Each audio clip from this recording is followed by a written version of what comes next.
think we are live once again. Every single Sunday, we're back here.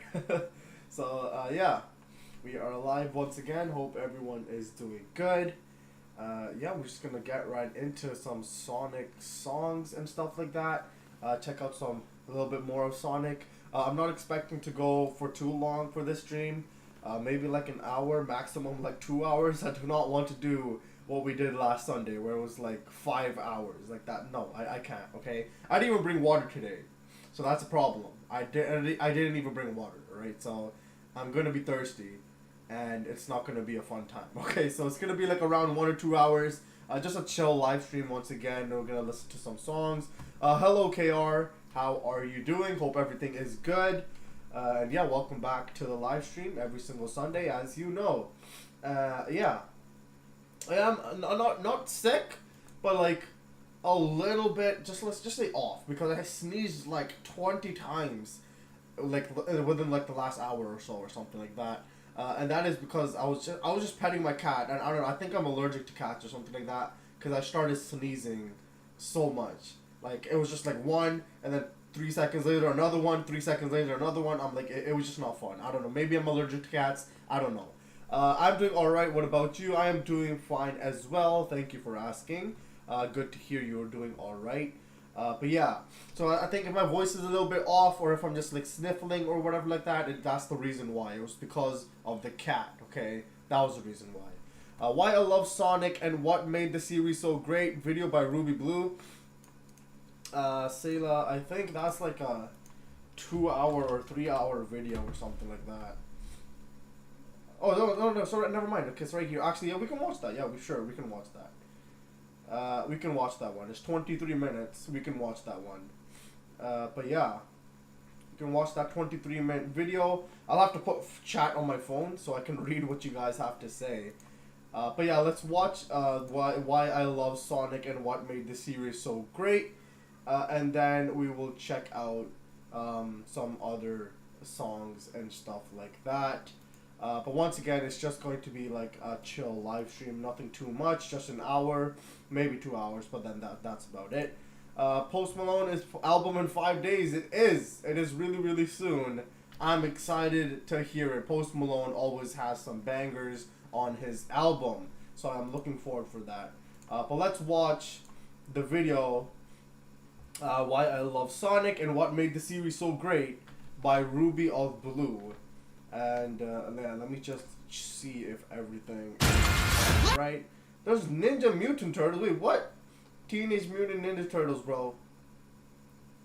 When the hell? These guys are dropping a movie too now? Oh my god, they're about to drop a movie on August the 2nd. Nah, y'all need to see this, bro. Look at this. Look. Bro. Ninja Turtles. Look at this. I like your vibe. I like your vibe. I like your vibe. Only in theaters August 2nd. Okay, The Sonic the Hedgehog. Okay. I don't know why. I just find that really cool. August the 2nd, if you watch Teenage Mutant Ninja Turtles, you should go watch that movie. Okay, let's see. Bro Posty is in that. He's in the movie? What? I'm so excited. He's in the movie. Do you mean like his voice is in the movie? Or is one of his songs in the movie? Because I don't think Post Malone himself is going to pull up in the movie unless there's actual humans in the movie. But it looked like a Sonic type of movie, I would like to say, where it's all animated. But yeah, let me know, KR. I'll be checking the chat on my phone. And yeah, let's just watch this video. And tell me if the volume is alright or stuff like that, because I don't know. So let's just go. Series is very near and dear to my heart, and one that I've been playing since I was very young, and to this day I still go back and enjoy the older games just like I did as a kid. That's not to say I don't like the newer games. Most of them are decent to pretty good, each one just falls short in some way. But anyway, let's go into how I fell in love with this little blue hedgehog in the first place. One day, my family and I went out to Walmart and we picked up a peculiar little game called Sonic Adventure, featuring a grinning blue character making a cool pose with lots of flair and personality. We went. Wait, you said he voices Ray. Oh, he voices Ray. Okay, that's interesting. I didn't know that. Okay, let's keep watching this movie or this video. Home and popped that sucker right into our Dreamcast, and my world was changed forever. The opening FMV of the game blew my mind in a million ways. The visuals, music, editing all combined in a way that left a permanent mark on my very being. I even misheard some lyrics to think it was calling my name. I was amazed, and we were only at the opening of the game. When I got into the gameplay itself, what I discovered was an incredible experience of high-speed action, perils, lovable characters, and an epic story. The moment I set foot in Emerald Coast, I was hooked, captivated, and introduced to the world of gaming. This was the first game I had ever played, at least according to my parents. From there, I got into other games like Super Mario World, Yoshi's Story, Super Mario 64, Yoshi's Island, Super Smash Bros., Pokemon Stadium, Spyro the Dragon, Crash Bandicoot, but no matter what, I would always gravitate back to Sonic Adventure. Since my oldest brother noticed how obsessed I was, he said that he would buy the sequel, Sonic Adventure 2, for me if I didn't scream for a whole day. I guess I was a very loud kid. I don't think I was even able to keep quiet, but Sonic Adventure 2 ended up in that Dreamcast nonetheless. Just like with the first game, I was hooked and amazed. After all of this, I got Sonic 2 and Sonic 3 and Knuckles on PC. Even if I was terrible at playing with a keyboard, I loved them too. I also remember getting a Sonic CD demo and Sonic R on the PC, and watched the Sonic OVA on VHS. As a result of my Sonic brainwashing, I would annoy the ever-loving shit out of everyone with my obsession of Sonic, always talking about him, drawing him, and even making storybooks of the levels in order from SA 1 and 2. And since I didn't have any Sonic toys at the time, I would take my Pokemon toys and act out the entirety of one of the games, from the levels to the cutscenes. Sonic was Meryl, Tails was Dragonite, and Shadow was Venonat. I remember I did actually have a Big the Cat toy though. I eventually got Sonic Adventure 1 and 2 on the GameCube, and these would be the versions I would mainly play. I remember I started and completed an entire playthrough of Sonic Adventure 1 in one day. But why did I love Sonic so much? What made me so obsessed with the games? Well, as a child, the gameplay and story made me feel something that I don't know how to describe. A feeling of epicness, awesomeness that no other game came close to. Well, until a certain other game was introduced to me, but that's for another time. Point is, the action and story-driven nature of the games is what drew me to them. Colorful cartoon animals and an epic story just really appealed to me. I also greatly looked up to the characters as role models and friends whom I wanted so bad to be real. Sonic was the coolest hero I'd ever seen, a blitzing hedgehog with an attitude and a heart of gold. I wanted to be just like him, just like Tails did. That manifested in ways like me running like him by putting my arms behind me, but let's not speak of that. Point is, Sonic was my favorite thing in the world at the time. From there, I played Sonic Heroes and loved it, barely played Shadow the Hedgehog at the time, and played Sonic the Hedgehog 2006 and saw it for the rushed, poorly made game that it was, but still found some enjoyment and some good story qualities in it. The last main Sonic game I got at the time was Unleashed on the Wii. After that, I mostly stuck with Heroes in the games before it. Notably, at that point, I still hadn't played the first Sonic game. My gaming horizon expanded to some of my other favorite series today, like Halo, Pokemon, Resident Evil, Silent Hill, but I never really grew out of Sonic. I could always go back to the— Bro, I keep forgetting to put it in all messages. So I see you, Kirby. Hey, I'm visiting a family member right now. Okay, Kirby, that's absolutely fine. We're just watching basically a person's video on why they love Sonic and why it made the series is so great. But yeah, Kirby, I see you. So if you're watching this, I see you. Well, welcome to the live stream if you're still here. But enjoy your time with the family members. the games and re-experience the same feelings from when I first played it. So, as an adult who has had time to understand the games better and having played more Sonic games, what do I love about Sonic that keeps me coming back to the series? Well, first, let's establish what my favorite Sonic games are, since the series tends to be very experimental with gameplay styles and tone in the modern titles. Sonic Adventure 2 is my favorite 3D game, although it was tough deciding between it and SA1, trust me. And without a doubt, my favorite 2D game is Sonic 3 Knuckles. Aside from them, the rest of the classics and Mania are all high on my list of Sonic games. You could call me a Sonic purist of sorts, because I believe Sonic 1, CD, 2, 3 and K, Mania, Adventure 1, and Adventure 2 all come together to make the perfect series, because from start to finish they all uphold and adhere to a consistent philosophy, and that's actually really important to me for a long-running series needlessly changing itself so often. Not to mention they're mostly exceptional games in their own rights. Each game expands on the ideas of the last while implementing some awesome new ideas of its own. The evolution of Sonic 1 to Sonic Adventure 2 is what I like to describe as a bunch of seeds blooming into a gorgeous meadow of multicolored flowers, with Crush 40 playing in the background. The aforementioned philosophy is the reason why I'm in love with Sonic. This philosophy encompasses everything in those games, like the controls, the movement, the physics, the levels, the world, the characters, the tone, and the story. But let's take this bit by bit. What draws me to the gameplay of Sonic games is the sense of freedom, the sense of vivid movement and physics, and the sense of empowerment. In all the games I listed, the gameplay is built to accommodate any speed which you want to go. You can take it slow, or you can take it fast provided you have the skill to maintain that speed. The games provide a very wide skill gap that is very accommodating to players of all skill levels. The levels in Sonic often branch out into multiple paths and areas, letting the player explore at their own leisure. Not to mention, there's something inherently satisfying about collecting power-ups and rings when you do explore. And the movement and physics are perfectly built to complement this freedom. They encourage you to find creative ways to traverse the levels and pull off insane stunts. This, combined with the physics that are intuitive and vivid, makes the games that are very fun to play and experiment with. You could think of the levels in Sonic like a playground that you find awesome and creative ways to get around in. And these two elements combine to create empowerment, that feeling of badassery when you have an electric shield and you're blazing through slopes while bouncing off enemies to reach crazy heights. These games are built to really reward the player for their skill at the game, making it so the more you play, the more you get out of it. There's nothing quite like the feeling of having mastered the intuitive gameplay to make the levels look like a cakewalk. Are you starting to see why these games are addictive? Is it any wonder how I became so obsessed as a child? And in keeping with this idea of rewarding skill, if you clear the special stages in most of the 2D games, you are rewarded with Super Sonic, basically a god mode where you are faster, can jump higher, and can't be damaged. The fact that you've worked so hard for it is what makes it so satisfying and fun to break the game, because you earned it. But there are checks to make sure Super Sonic mode doesn't get boring. You have to collect 50 rings before you can activate Super mode, and after that your rings slowly deplete. If they reach 0, you revert to normal. And also, you can still die by getting crushed, falling off the stage, or drowning. These checks and balances are genius because they keep what is essentially a god mode from getting boring by still having an element of challenge while still allowing players to feel like a god essentially. Now you could say this sense of empowerment is also an element in the boost games, and I agree to an extent, but they're much less kind to newer players, especially Unleashed. Those games have much more memorization and far less room for experimentation, the controls being much more restrictive and the levels being much more flat and blocky and very quarter-like. So while you might get a similar feeling of empowerment, there's far less freedom and depth. So I love the gameplay of my listed games because they have vivid controls with weight and a wide skill gap to take advantage of the freedom they give you.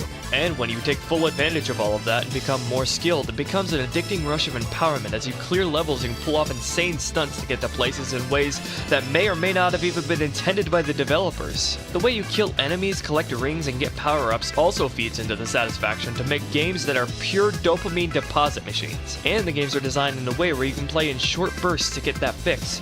Yes, I just described Sonic as a drug, but honestly, is that all that surprising? And to make great use of this gameplay are the levels. They're designed sort of with a pinball mindset, reflecting Sonic's pinball-like physics. They're always twisting, turning, and full of slopes, making it feel like some kind of insane pinball roller coaster. But what I love most about them is that they're built for speedrunning, i.e. the more skilled you are, the more you... Why are those TV boxes floating? Are you saying in the video? Because there's no other TV boxes. I don't know about the game, bro. I don't know. I'm learning myself, so I don't have an answer, unfortunately. But if somebody can answer that, that'd be awesome. Why are the TV boxes floating in the air?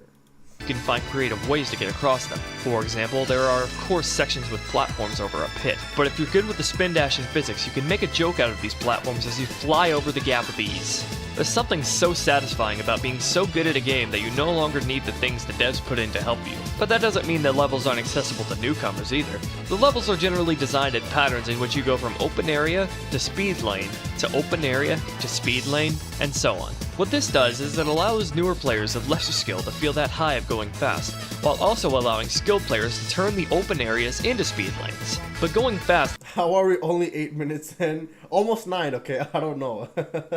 isn't the only thing you do in these speed lanes. In the adventure games, there will be many challenges in them, whether it be something as small as trying to hit as many rings as you can, or hitting ramps, or jumping through hoops to earn more points. And oftentimes, at the end of these speed lanes in both the 2D and 3D games, you're flung into the air where you have a chance to land on a higher route, or get an item, making it so even the speed lanes have an element of challenge. And speaking of routes, another great addition that adds more depth and widens the skill gap is just how many routes there are in these games. The levels are built with high and low routes, the high routes typically being optimal and fastest but harder to get to and stay on. The lower routes are typically slower and often used as punishment instead of a bottomless pit. I love this because no matter your skill, falling down will often only result in a lower route. This is a great way to let newer players maintain a flow, albeit not as optimally as in a higher route. It's a great solution to taking frustration out of a player rather than just killing the player off every time. And a plus to this is nothing but a benefit to players who do choose to take it slow, and who love to explore every nook and cranny of the environments for items and secrets. The 2D games, but especially Sonic 3K, CD, and Mania, actually take great advantage of this high and low route philosophy to hide tons of stuff all around the environments. All of this is just layer after layer of elements that synergize to create some brilliant gameplay. As for the aesthetic side of the level, what I love about them is the sense of believability to the environments, but also how it captures my imagination. What I mean is, more often than not, pathways and platforms have some sense of logic at play that makes them more than just platforms floating in a void. The environments all feel gritty and grounded, like they're part of an actual world more than just levels in a video game. This is helped out a lot by the high level of detail put into the art of all the levels. All the little details put into the background and foreground captures my imagination and makes me want to know more about each location. It makes me imagine what the story is behind them all. I really want to know more about the people who lived and live on South Island, how all of the locations on Angel Island fit together, and what daily life was like on the Space Colony Ark. The art itself, of not just the levels, but all of Sonic, typically involves highly saturated colors with highly saturated darks. You'd be surprised how often the color palettes of Sonic make use of dark colors. This dynamic of colors really makes things pop, which contributes to the grounded and gritty feeling I mentioned. There's almost a dreamlike quality to the art style of these places, which contrasts with the prior mentioned theme to create an art style and environments that are very similar but fantastical and imaginative versions of our own world. Very similar but different to our own Earth. And the world of Sonic itself is really attractive to me. Like I said, it's a world like our own. Humans who live their lives with cities, governments, militaries, but different in that anthropomorphic animals live alongside them, with some of them having extraordinary abilities, like superheroes, and fantastical and imaginative versions of places in our world. It all comes together to create a world we can easily slip into, because we already essentially live in it. This makes it feel like the latter things are happening close to us. The aspects that are similar to our world make the aspects that are different to our world hit close to heart, making all of it extremely effective and thrilling. Remember how I said as a kid I wanted so bad for the Sonic characters to be real? That's because playing the games themselves already gave me a taste of what it would be like if all that fantastical stuff was real. This is why I've always loved that Sonic inhabits a world similar but different to our own. It makes it all that much more personal to me. The characters themselves are of course a huge contribution to this. They're lovable, relatable, well-rounded characters, a lot of which go through personal growth in some way. Whether it's Sonic, Tails, Knuckles, or Amy, I think all of them are great characters, but a lot of them are also great role models for the kids playing. Because they all have flaws, but work to confront them, or succeed in spite of them. And all of their personalities come together to clash with each other. Sometimes it's comedic, but other times it can trigger personal growth, and sometimes the personalities or flaws of the characters feed directly into the messages of the stories. The stories of Sonic that give context and meaning to your gameplay. The deeper stories are what set Sonic apart from other platformers. Even with the limited nature of the 2D games, they still put effort to give— Tails should be the most. Bro, if Tails was here, you would not let him go, okay? You just stay on him, and then just like please, just leave. And then he just flies away or something like that. Bro, imagine if all the characters were real though. Like actually, if you actually think about it, imagine if every single Sonic character was actually here. You know, like what would happen? I don't even know. I don't even know. I can't even comprehend what the hell would happen, bro. It's just too much would be going on. That would be pretty cool, right? It would be pretty cool. Yeah, okay, let's just keep going. The story some weight when they could, making the player feel larger than life, badass, or even frustrated and powerless, making the former elements that much sweeter. But with the 3D games, they blew the door wide open on story, expanding on everything in the 2D games and fleshing out the world of Sonic. Eggman would start World War III. You're not wrong, you're not wrong.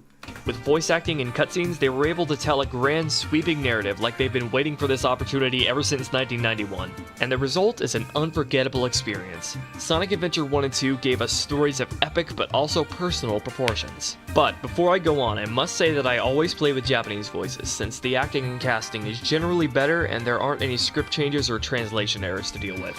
And really, I recommend you do too. Whether you already like these stories or didn't like them, I highly recommend you switch to the Japanese voices, because it's only with the original casting, acting, direction, and script that the intended story is realized. The English subtitles aren't one-to-one with the Japanese voices, but they're serviceable enough, so there's no reason really not to use the original voices. If I wasn't just dreaming, that monster is a real menace. Oh, okay. Eve to me is basically freedom. It's a giant open universe where you... 俺の見たあの夢がもし本当にあったことなら奴は The first Bernoulli spherical space colony, called ARC. Oh my god. When it was operational, it was the most advanced research center of its kind. Oh. But looking at it now, 人類初のベルナール級型スペースコロニーアーク。ここは昔最も進んだ科学研究施設だったんだよ。でも今は Faker, I think you're the fake hedgehog around here. You're comparing yourself to me? Huh, you're not even good enough to be my... I'll make you eat those words! 偽物フェイクは君の方じゃないのかいや、フェイクと呼ぶにはレベルが違いすぎる。言わせておけば what have you done to Sonic? I'll never forgive you for... Bro, this guy is just roasting English at this point. We get it, bro. Okay, the English dub is not the best. Okay, this guy's like, nope. Let's put multiple clips just to make sure you guys know that English for like dubbed in this game is absolutely horrendous. All right, we get it. We'll play the Japanese version. All right, we get it. The voice acting in the older games were kind of weird. Shadow in Japanese sounds very different. Yeah, honestly, it's just depending on how you want to hear the voices, I guess. Maybe I feel like Japanese is probably better because it's original. It's the original work. And then if you dub it, obviously, you might have some errors. And you might not understand the whole entire thing of what they are even saying. But let's just keep going for now. this. よくもソニックを絶対に許さない。 More Hey guys, powerful. what's up? みんな But getting back to the stories themselves, what we have are action-packed adventures where the characters and player must contend with themes of vengeance, greed, power lust, kindness, mistakes, forgiveness, freedom, artificiality,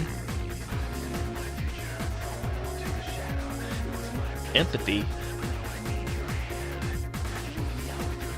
ego, pride, wishes, growth, and death. And of course, the main underlying theme of environmentalism and pollution in the classics. Not to mention the nature of technology, using it for good or evil, most personified in the dynamic between Tails and Eggman, and being an overt theme in Sonic CD.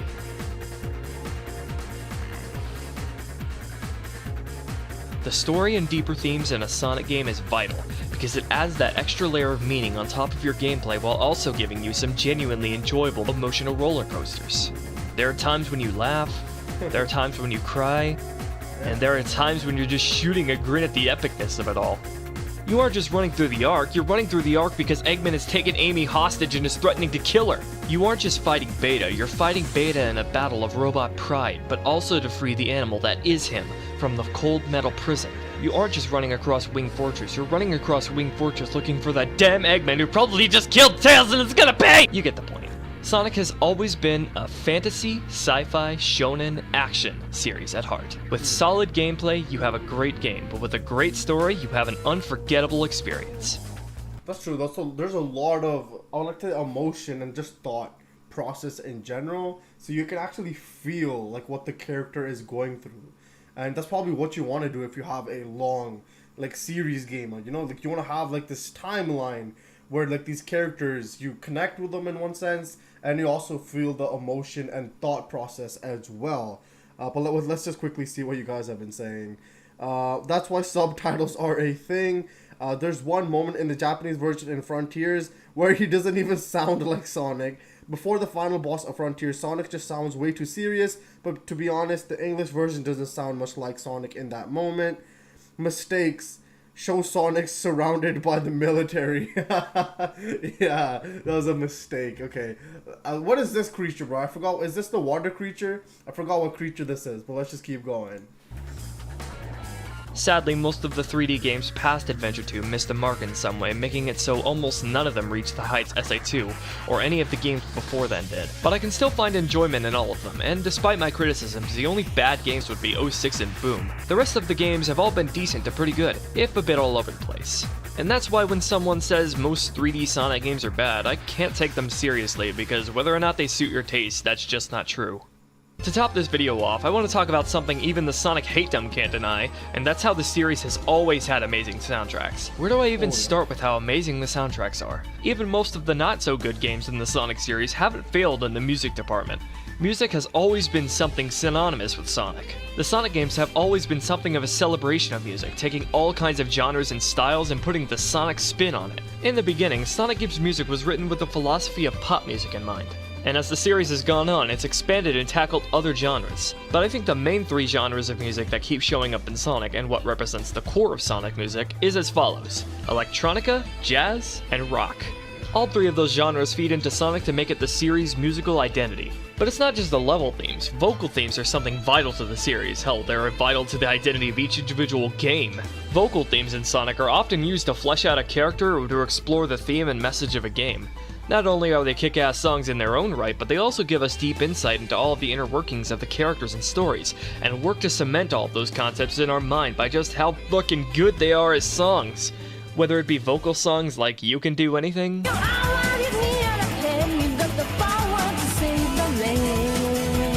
It Doesn't Matter,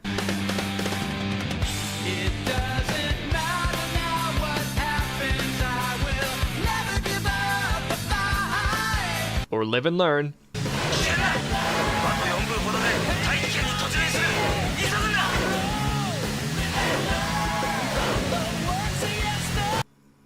Oh my Hey, God. you! Me? Yeah, you! Don't you want to? I don't want to play with her. Or level themes like Spring Yard,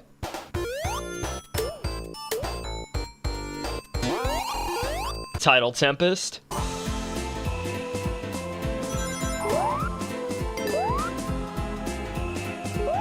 Chemical Plant,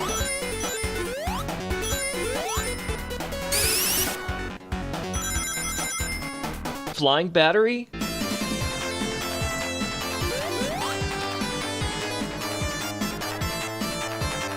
Mirage Saloon,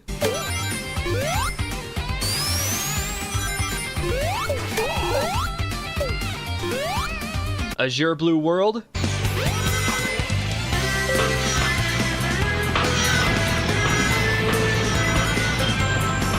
or Keys to Ruin.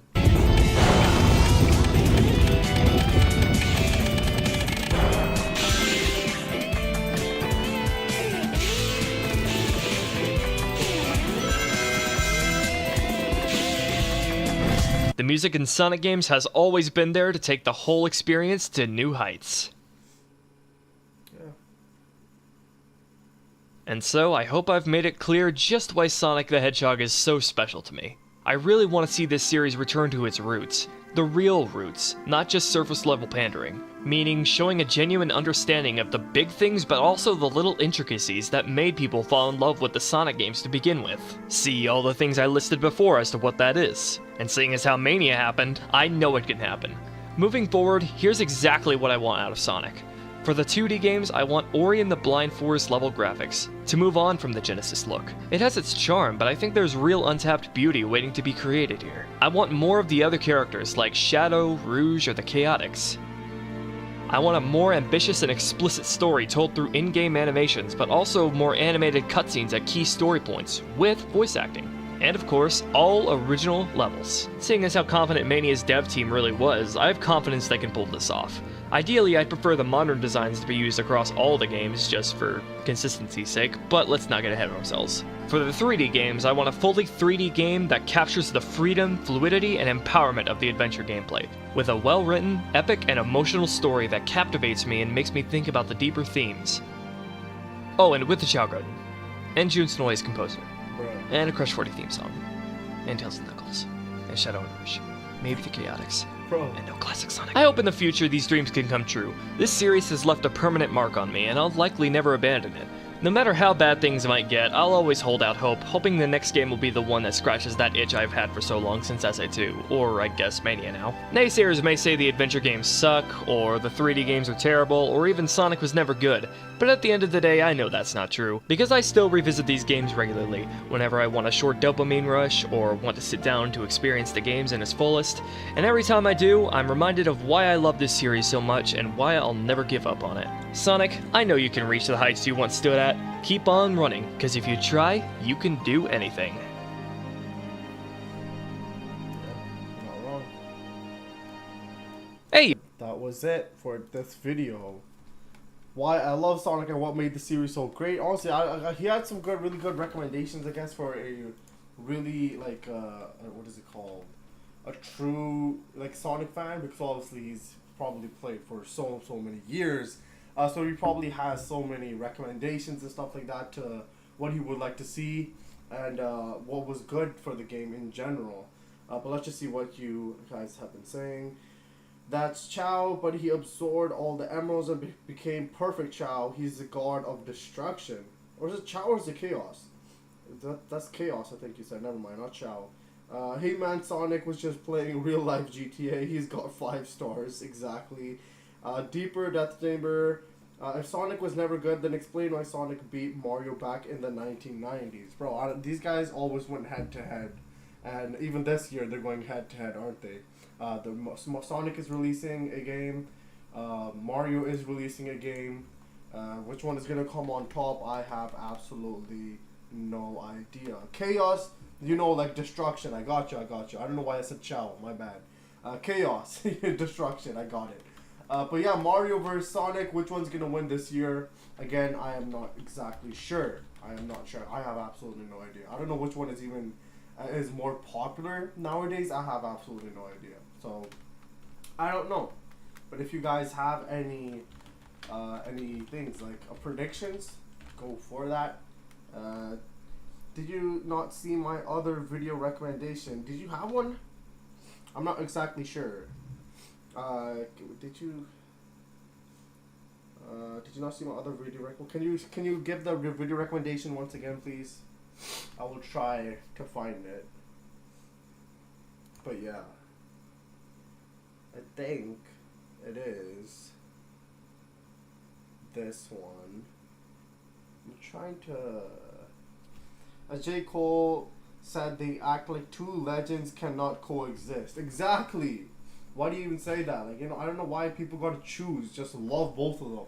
You know, and I'm saying that as well. Like, you don't need to pick and choose one side. You know, you can love both Mario. You can love Sonic as well. If you want to pick and choose, go ahead and pick and choose.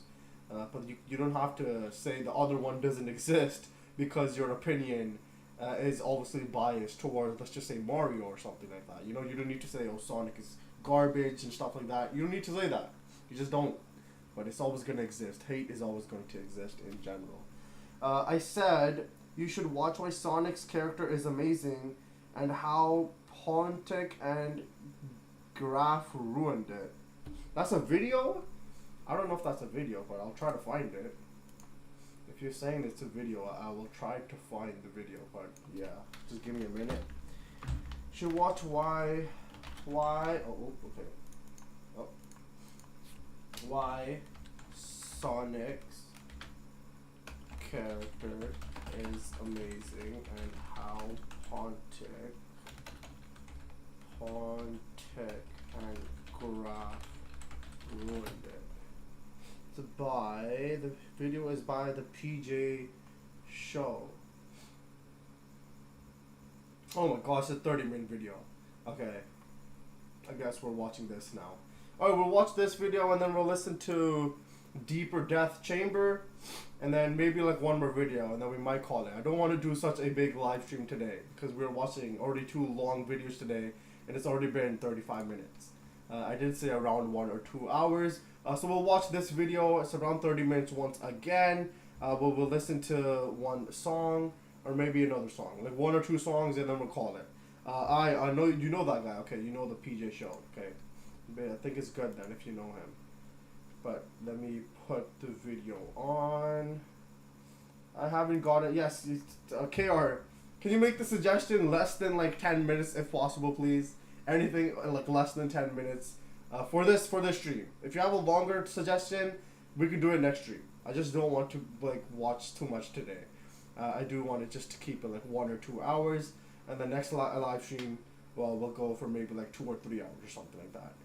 But yeah, for now, if you do have any song suggestions, I am willing to listen to them after this video. But let's watch. Oh, what happened to the video? Oh no. Let's watch why Sonic's character is amazing. Oh, okay, what is going on? Okay, there we go. Why Sonic's character is amazing.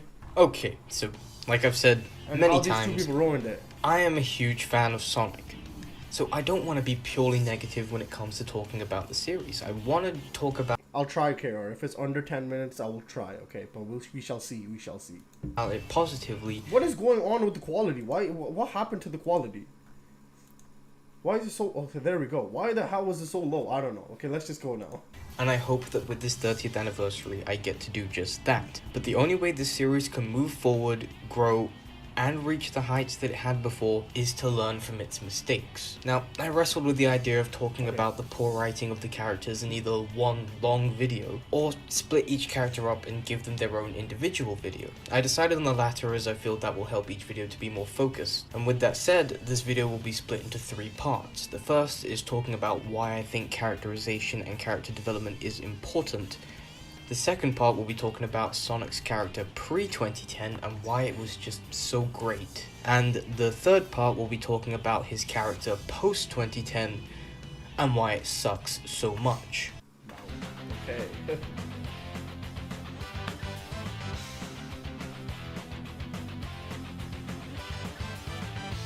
I am a huge advocate for character writing and development in entertainment. It's a big reason why Yakuza 0 and The Last of Us are my 3rd and 2nd favorite games of all time respectively. It's my belief that even if you have a one-note story, or perhaps a story that isn't the one that's best written, good characterization can be the saving grace and can in fact make that story legendary. Take The Last of Us for example. Outside of all the set pieces, the secondary story elements, the characters you meet, all that, the core story, the very core of the game, can be summed up as a guy and a girl who meet and aren't very good friends at all, but then they go on a long journey, and by the end of everything they've experienced, they form a bond similar to that of a father and a daughter. It sounds pretty simple, right? But what elevates the story so much is how amazingly well written and in-depth the characterization is, and how well explored and developed the relationship between Joel and Ellie is portrayed throughout the game. The characterization is so incredible that even though the core of the story is rudimentary, we still as players are invested because we want to see these characters and how they react and grow from these experiences. Now take The Last of Us Part 2 for example, and the character of Abby, it's almost universally hated as a character because she isn't very well written, and also because of a small act that she commits. Let's not dive into that. But Abby gets some of the coolest set pieces in the series. And I mean, there's a set piece where you're just running through a fucking burning village in the middle of a war zone, and it's so cool. Or the set piece where you're fighting the Rat King. They're both such incredible set pieces, and you get all these amazing moments in the story with Abby. But the problem is you don't care about those moments in the story because you don't care about the character. So it doesn't matter how cool the story is if the characters aren't interesting because you're not being pulled through it. You don't want to see how these characters react to these experiences. Now, why did I give that example? It was to help illustrate how vital characterization is in maintaining a franchise, especially one as storied as the Sonic the Hedgehog franchise. Now, going across YouTube and watching many talk about Sonic, I found one common theme amongst a large number of content creators. Not all, but an amount significant enough to where I feel I need to bring this up. Many of them talk about how Sonic should not be a deep and complex character in stories that are just as deep and complex. There's this common belief that Sonic should just be happy-go-lucky and cheesy, just him versus Robotnik, no story needed, just do as the classics did and give a game with good gameplay and minimal story because it's not needed. Maybe it's because I was born in the year 2000 and grew up with the, quote, dark age of Sonic. But for me, the story and characters were always really important. And so I'm going to be doing a series of videos where I talk about each of the characters in the games and how I feel about them. Were they ruined by the touch of Pontac and Graf? Were they characters that just needed further exploration? Are they just great characters who just faded away? What about the new characters that have been introduced? All will be answered in due time. And with all that said, let's talk about how Sonic's character was ruined in the 2010s.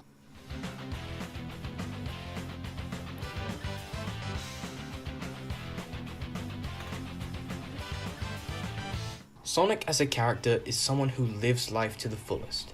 He always tries to do what makes him happy and makes life a series of adventures. He was always someone who was a bit on the cocky side, cracking a joke once in a while, spewing a one-liner here or there. But through that, he is a character who is loyal and who always strives to do what is right and to stick by his beliefs and ideals for good, no matter how bleak the situation he may be facing is. Being from a distant world, forgive my abrupt summons.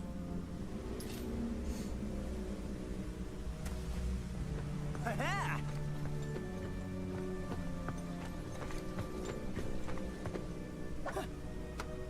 Oh.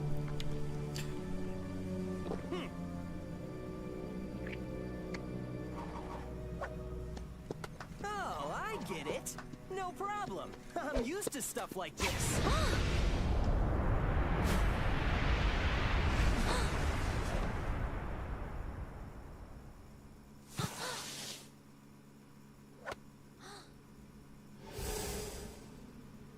One brilliant example of Sonic's character is shown through a cutscene from Sonic and the Black Knight.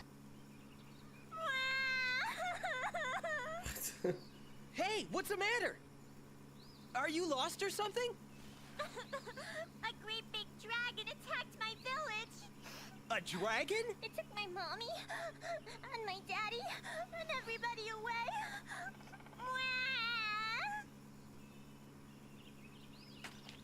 You know where the dragon is, kid? It's in the big cave at the bottom of that mountain. All right, I'm on it. Wait, don't tell me you're going off to slay a dragon now. Yes, we are. What of the ladies' tests? You will never make it in time. Yeah, maybe, but I play by my own rules. Remember that. You fool. Hang in there, kiddo. I'll get your folks back. I play by my own rules. That line right there helps to sum up Sonic's character. He's the type of person who does go by his own rules, and always does what he thinks is right, no matter what anyone says. If I could try and describe Sonic with an anecdote, it would be that Sonic is the type of character that would risk his own life to save someone, even if there was a 0.1% chance that they could be saved. He is impetuous, he is rebellious, but he does care about people. Take this episode of Sonic X as another example. Here, he finds a disabled girl stuck in the dirt, and so frees her. After this, he learns that the girl, named Helen, loves to look at this island, but can't get there because her parents are always busy with work. Now, in this episode, Sonic has to attend a party with the president, but blows that off in order to take Helen to this island, which leads to the military hunting Sonic, because he isn't going to meet with the president. No, I shit you not, that's actually what happens. Through this, you have Sonic trying his hardest to take Helen to the island, going against the entire military, and in the process, potentially making an enemy of the government, just to do this. In the very end though, getting her to the island was successful, but Helen experienced something much more, an adventure. An adventure that she thought she would never be able to have because of her physical limitations. An adventure that she hasn't been able to have because her parents work extremely hard at relatively low-paying jobs in order to afford her medical bills and healthcare supplies. An adventure that changed her outlook on life. And he carried me all the way up the rope. All right. Our little girls had quite the adventure. Do you hear? She's so changed. She sounds so happy. I just want to be there for her. Spend more time with her. Yeah, I've been working too many hours lately. I haven't spent enough time with the family. That's just the kind of character Sonic is.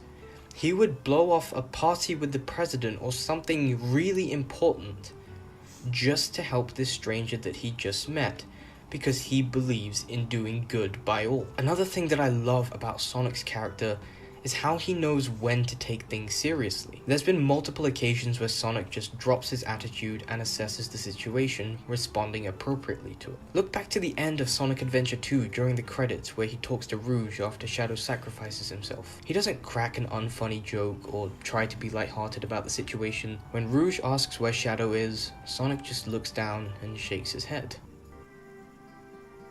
Do you really think that the professor created him, Shadow, to carry out the revenge on all those who live here on Earth?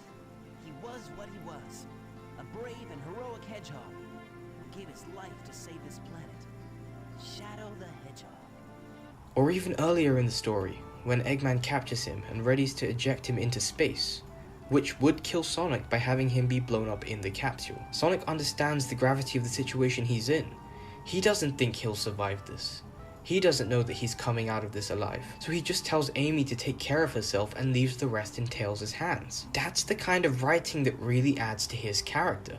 He knows when to step back and look at the bigger picture. He's cocky, but he doesn't let that cockiness get to his head like many other main characters of other franchises do. If this was 2010 Sonic, I can guarantee that he would have said some unfunny joke and then insulted Eggman before he was ejected, and it would just be boring and nowhere near as emotional or gripping. Another big example of this is in the cutscene before the final fight with the Dark Queen in Sonic and the Black Knight. I know I already showed an example from Black Knight, but it's the perfect game because it absolutely just nails Sonic's character. There are so many iconic scenes, so many quotable moments, but I think that my favorite cutscene has to be this one. I've been expecting you. Just one question before we settle this. Why'd you do it? Weren't we trying to save this kingdom from the underworld? This kingdom will fail one way or another. Such is its fate. Huh? Do you know what is to become of this kingdom? Beats me.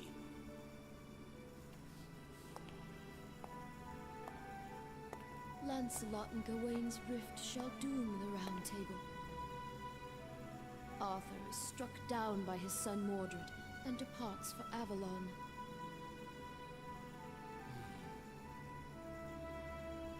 Look at Sonic. He's not pulling a one-liner, he's not joking around, he knows he's in for a fight. But he wants to know why Merlina thinks the way that she does. He just wants to understand her first.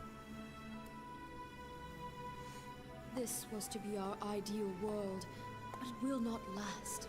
King Arthur and the Knights of the Round Table will end in ruin. The King Arthur my grandfather Merlin created led to nothing but mistakes. But I can succeed with the power of the scabbard, creating a kingdom that never ends.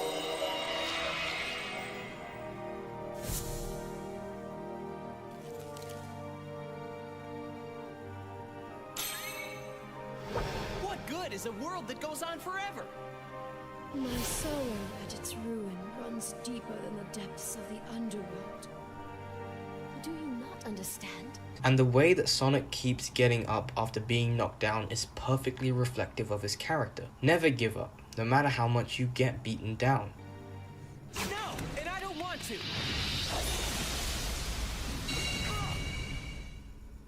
Your efforts are futile.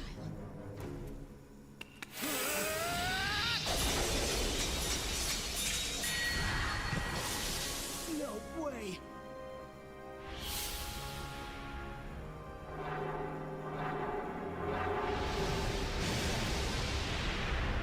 Sonic! Caliber! You fool! The knight must always be on his guard.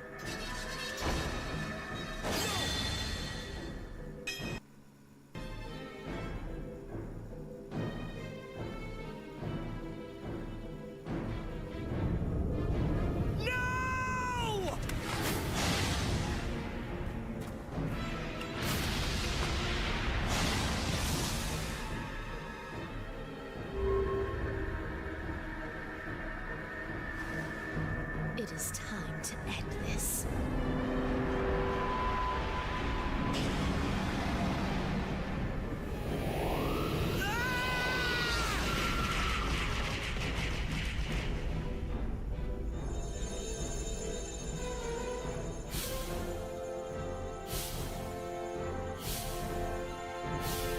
Sir Sonic, you've done enough!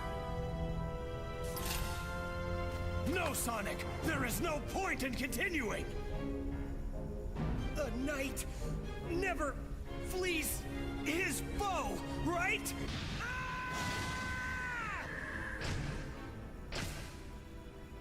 You fool! This no longer has anything to do with chivalry! Get out of there! Run! And then he utters a line that's ingrained in my memory and will continue to be for the rest of time. It was never about chivalry for me. I just gotta do what I've gotta do. That's all. What a line. Black Knight understands Sonic's character. He's not always 100% right. He doesn't always have the perfect answer to every situation like most protagonists. But what he does have is his belief in doing good, no matter what. Melina wants her world and her kingdom to live on forever, and in her quest to have this happen she succeeds. However, in exchange, the world must live in darkness and evil, stemmed from the underworld. Sonic believes that this is wrong, and that a world that doesn't live forever is better than a world that can, but one that's steeped in this darkness and corruption. And I think that one of my favorite things about his character here that not many people talk about is that on a technical sense, you can argue that Sonic isn't doing the right thing here. He is, by all technicality, stopping a world from living on forever, based on his ideologies. It's not all black and white. It's not a clear good versus bad scenario.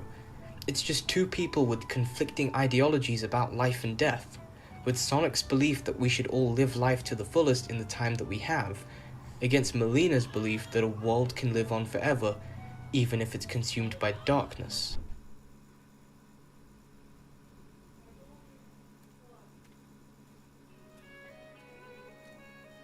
Merlina, every world has its end. I know that's kind of sad, but that's why we gotta live life to the fullest in the time we have. At least, that's what I figure.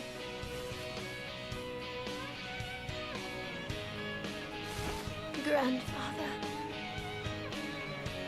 There was one thing that the channel Characters in Depth pointed out about Sonic's character, and it's that Sonic never really has any character development. He never really goes through a character arc. And the more I think about it, yeah, that's pretty true. He has what's called a flat character arc, where his character is consistent through the games, but that doesn't mean he has an uninteresting character, not by a long shot. What he does instead is inspire change around him. He helps to catalyze the character arcs of those around him, or helps to flesh out the arcs of some other characters. Take Shadow, for example. Shadow, throughout many of the cutscenes where him and Sonic meet in Sonic Adventure 2, is always standing above him, as if to say he's better than Sonic. And he does that by calling him a faker and constantly undermining him. But as you go through the game, Sonic continues to impress Shadow and subvert his expectations up until their final encounter at the end of their respective stories. They're now standing on equal ground. Shadow has grown as a character through his rivalry with Sonic. And that's just one example. There's a myriad of examples where Sonic inspires change in others, like Tails in Sonic Adventure, which I did talk about briefly in my previous video, and will talk about in more depth when I eventually get to talking about Tails in his own video. Or how about the change he brings about in the 3 Knights in Sonic and the Black Knight? Remember when Sir Gawain tried to kill himself after losing to Sonic? Sonic inspired his character to change, and for him to realize that there's more to being a knight than just serving their king. That they, as knights, have a duty to protect the citizens and the kingdom. To lose to a mere apprentice, I have been disgraced. Only death can remove this stain upon my honor. Give me a break! What's up with all this drama? Silence! Silence, I say! A knight who fails their king is unfit to live. Isn't there more to being a knight than just serving a king? Huh? I'm out of here. People to save, you know? There are many more examples peppered throughout the games between Sonic Adventure through to Black Knight. But now, I think it's time to move on to the big section. Oh no.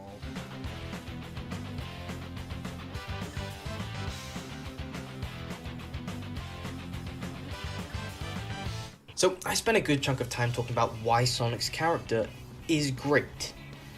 But as you probably already know, in 2010 there were major changes to the franchise. One of these was that the new writers were hired, those being Pontac and Graf. I expressed my hatred of their writing in my New Era of Sonic video, but here I wanted to talk about how they ruined Sonic's character specifically. How they took this amazingly well-written character with a flat character arc and just make him into this unlikable, characterless blob who's just so unbelievably annoying. Ever since Sonic Colors released, something has been off about Sonic's character. Something didn't sit right. Even I, as a child, thought something was a bit off. But many didn't seem to care, or if they did, they disregarded it, back then anyways. Including myself. But I was 10 years old when the game came out, so what could I do? I just wanted to play the game and have a good time. But by the time I reached the end of the game, I realized something. The story was really bad. As were the characters. I didn't laugh once. I wasn't interested in the plot at all. There was nothing captivating. There was no tension. And even when there could have been tension, like when Eggman mind-controlled Tails, that quickly ends in about 30 seconds. Sonic, look out!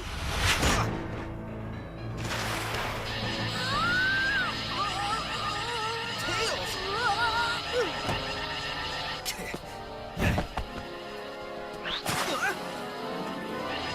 Tails, buddy? He's my buddy now. What have you done to him? Me? I did nothing at all. Unless shooting him with my mind control beam that runs on alien energy counts is doing something to him. Does it?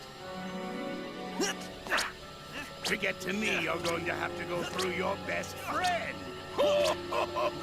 This turned out much better than I could have hoped. And I only used a small prototype.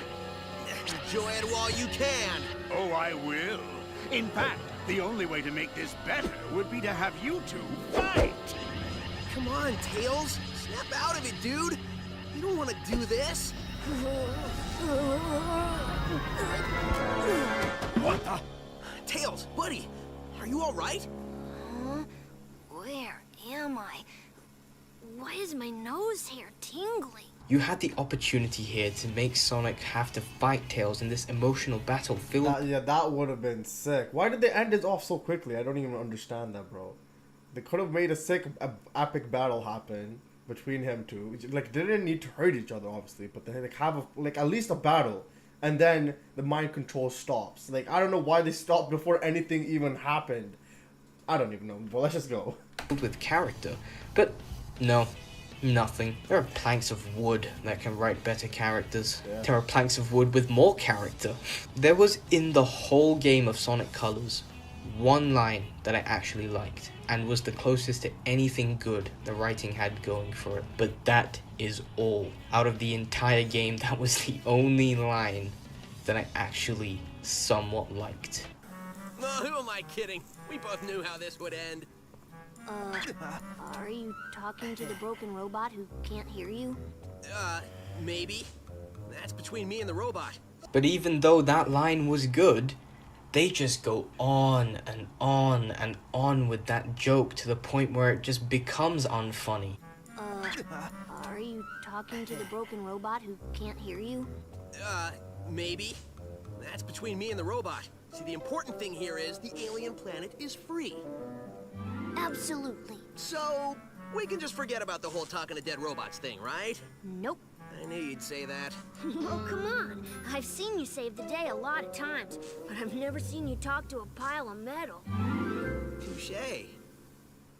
I don't understand. Even when they almost got something right, they still managed to fuck it up. That's just these writers for you. I think one way I can describe Sonic's character post-2010 is if you took the character of Sonic, got rid of the personality completely, but kept that small sliver of his personality that were the one-liners and the jokes, and make that his entire personality. But take those jokes and one-liners, make them extremely annoying, repetitive, and unfunny. You just get rid of the energy, the rebelliousness, and there you have a summary of his character. Just this lazy, unfunny character who's a far cry from what he once was. He doesn't feel like someone who has morals or ideals. He doesn't feel heroic. He doesn't feel like he takes any situation at all seriously. I cannot think of one serious situation that he didn't undermine with some sort of quip or joke. He feels more akin to a really basic Saturday morning cartoon character. There's no depth or complexity here. But some people argue that the story wasn't the big focus in colors. Fine, I can see that. So let's look at a game where the story was a bigger focus and a selling point. That game being Sonic Forces. There are so many things wrong with Sonic's character in this game. He's still spewing bad jokes all over the place and taking nothing seriously. They state early in the game in some of the dialogue that Sonic was being tortured for months while captive on the Death Egg. But when we get to him, he looks perfectly fine. He just sits there and starts up with the shitty jokes all over again the second he was freed. He acts like nothing happened. And it's not like he's acting to protect everyone else. There's literally nothing happened. He looks none worse for wear. This could have been such an interesting plot point. Have Sonic in a state where he doesn't have the power to inspire change in others anymore. Then there could have been some role reversal. Have all the characters throughout the years that he's inspired and changed, like Tails, like Shadow, like Silver, and have them inspire Sonic instead this one time.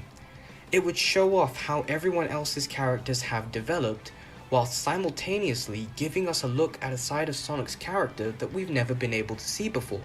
But nah, fuck that noise. These writers write characters worse than some English essays from 10-year-olds. Anyway, it seems an evil man, and you might know him, who they call Baldy Nosehair. Baldy Nosehair? That's the best thing I've heard all day. Come on, why aren't you laughing? This is top tier writing right here. Laugh. Laugh, you fool. Literally, if you go to any video that talks about the writing in the 2010s... This guy is going off, bro. This guy is legit going off. Oh my god. Bro, this guy does not like the these Pontic and Grapple. He does not like these two. He's like, these guys ruined Sonic for however long they have been going for. I don't know if they're still here. Oh my god. Oh, hey Burrows. Alex Burrows. How are you doing? Baldy Nosehair, I'm already laughing.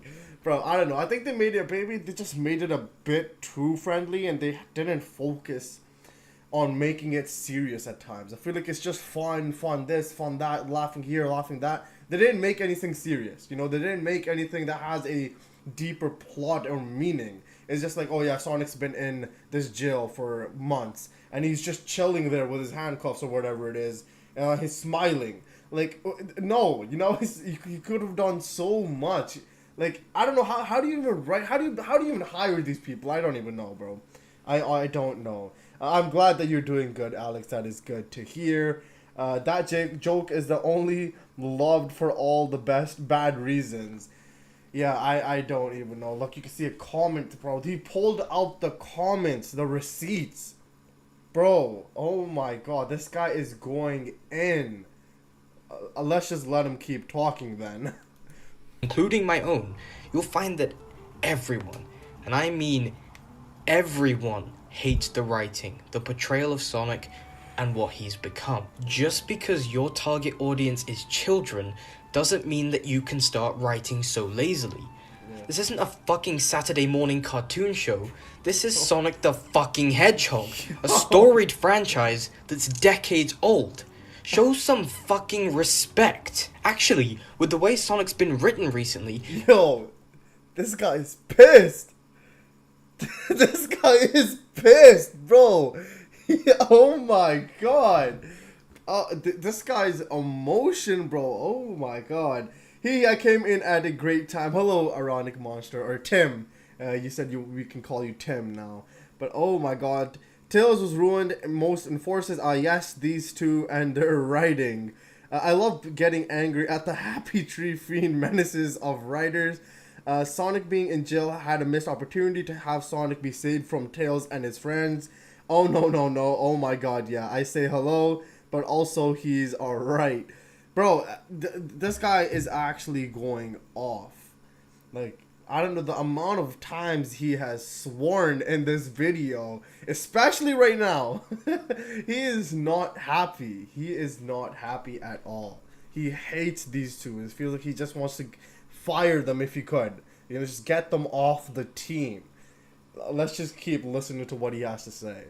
It's almost as though the writers know nothing about Sonic. How about that? Let me check something real quick. Wait, whoa, hold on. I need to hold on. Wait, what just happened? Hold on. I need to pull out, wait, what did he just say? As though the writers know nothing about Sonic. How about that? Let me check something real quick. Okay. Interview reveals Sonic writer Pontic knows nothing of Sonic's history. Oh my god.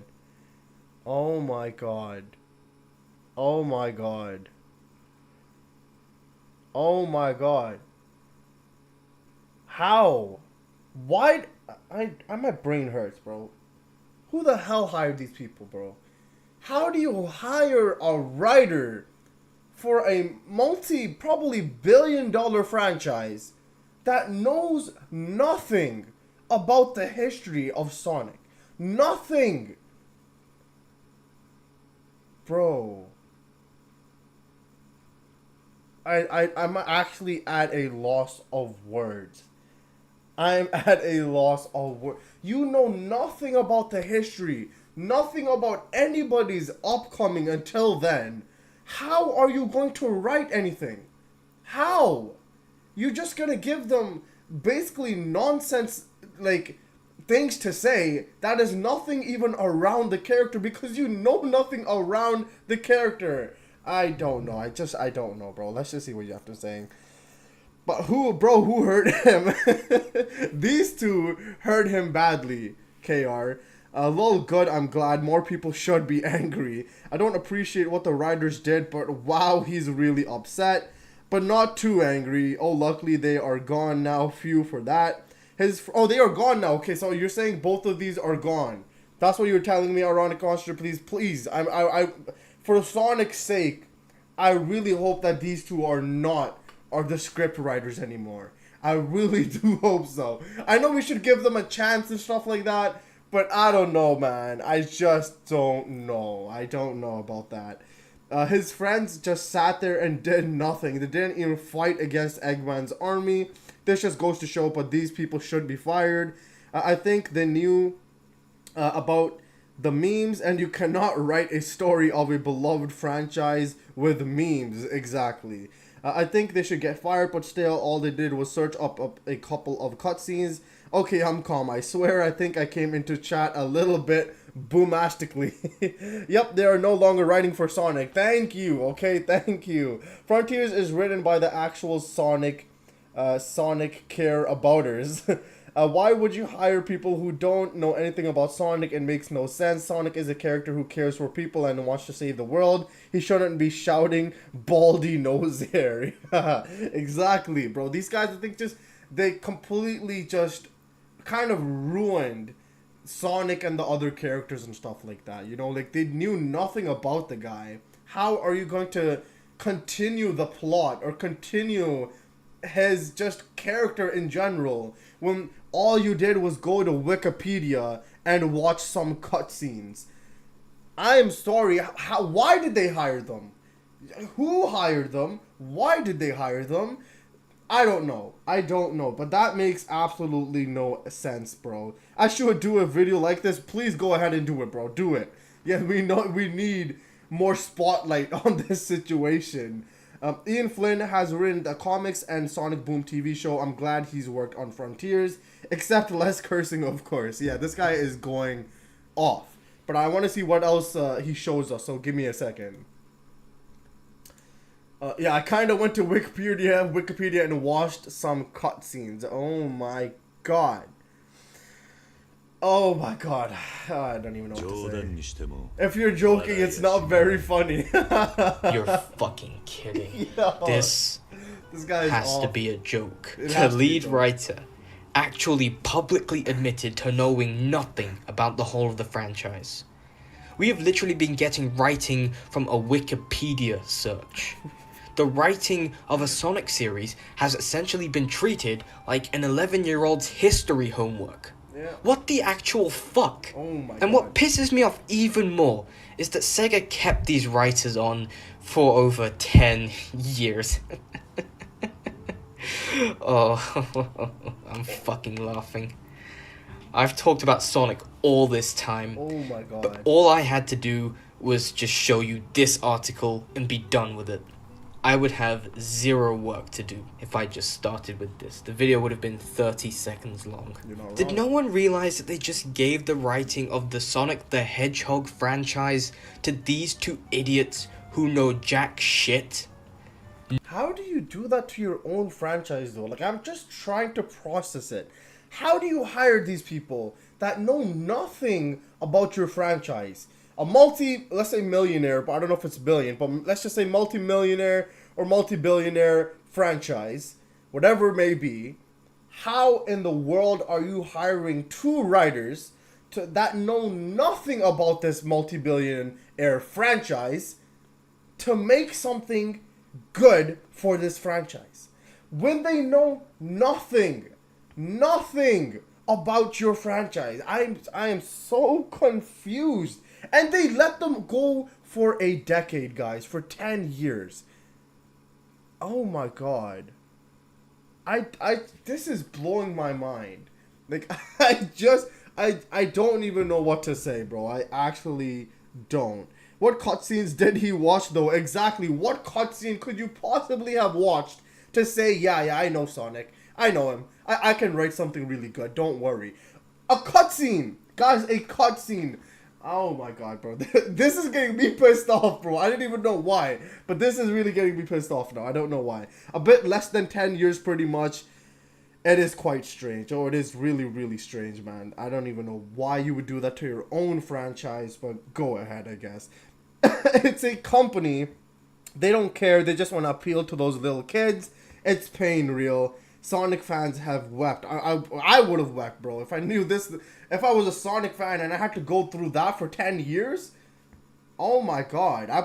Some of them probably gave up by then. Like, this franchise is done. It's game over. And they probably just quit on Sonic. Just the whole franchise of itself, you know? And you probably scared more people away than you have brought in more people. I don't know why you would do that. But again, it's just, I don't even know what to say. That's just stupid. Sonic isn't a character who cracks jokes in serious situations. He is a character who helps people. Exactly. The last 10 years have been pain for Sonic fans.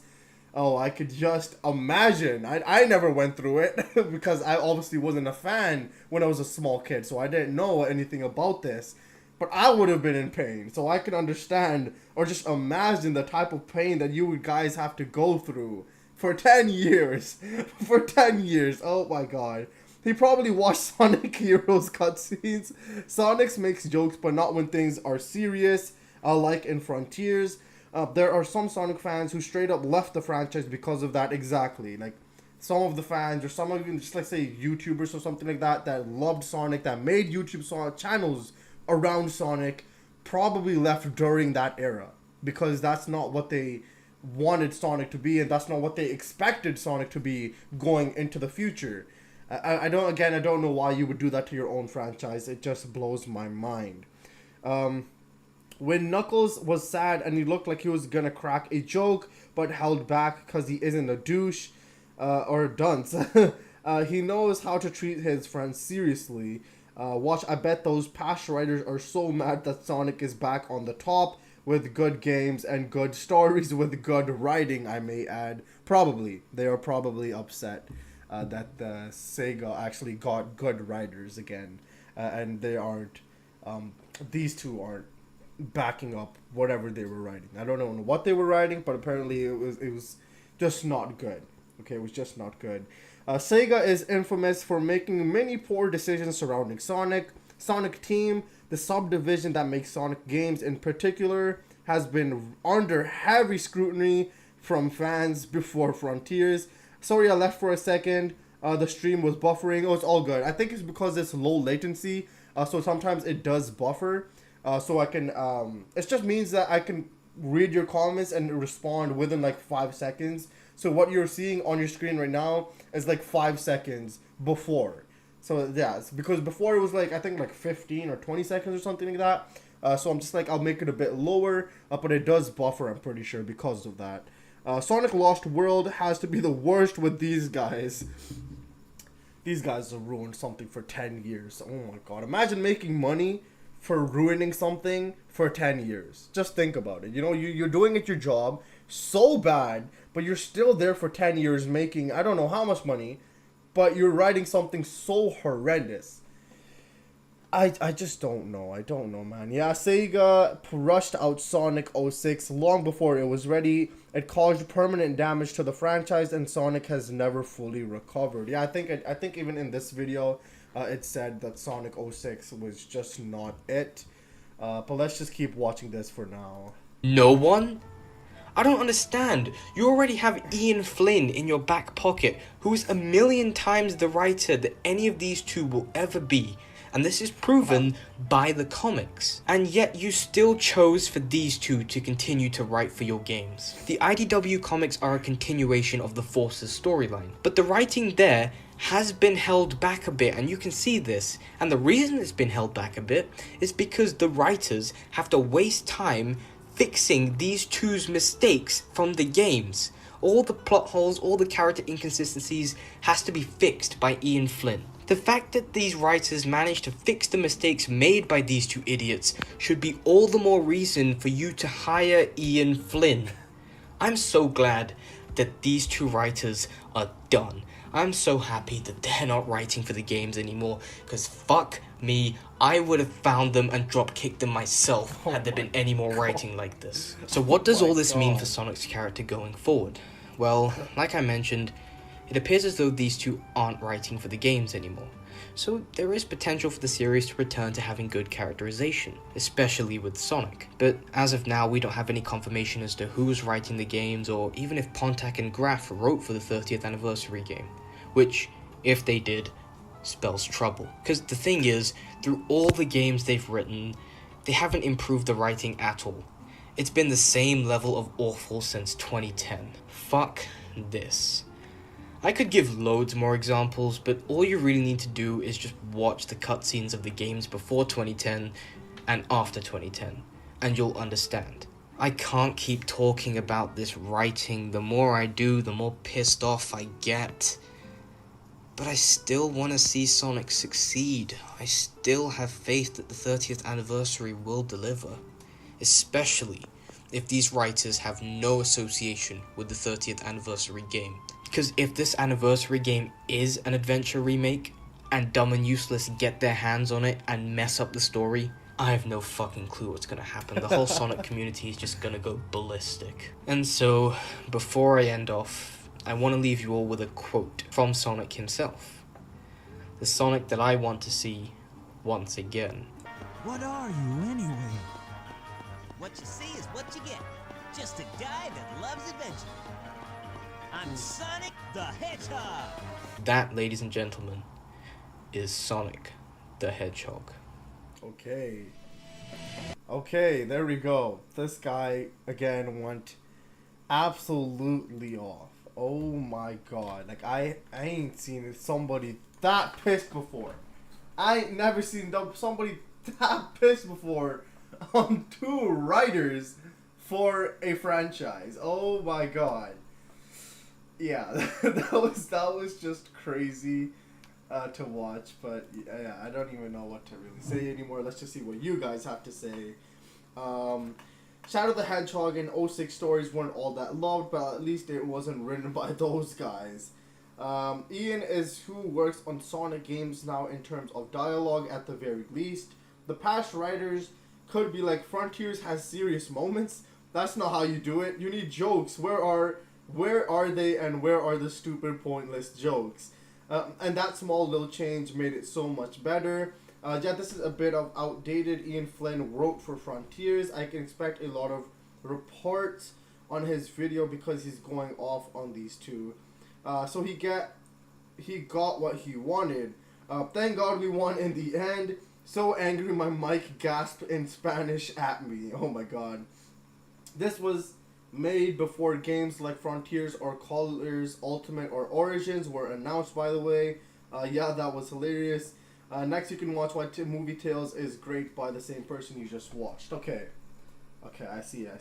So that was made, so what, 2 years ago. Okay, so this was made, it says, it doesn't tell me the exact date, but it does say, oh no, there it doesn't tell me. March 19th, 2021. So it's been like over 2 years now since this video was made. I'm hoping that he is a bit more happier now.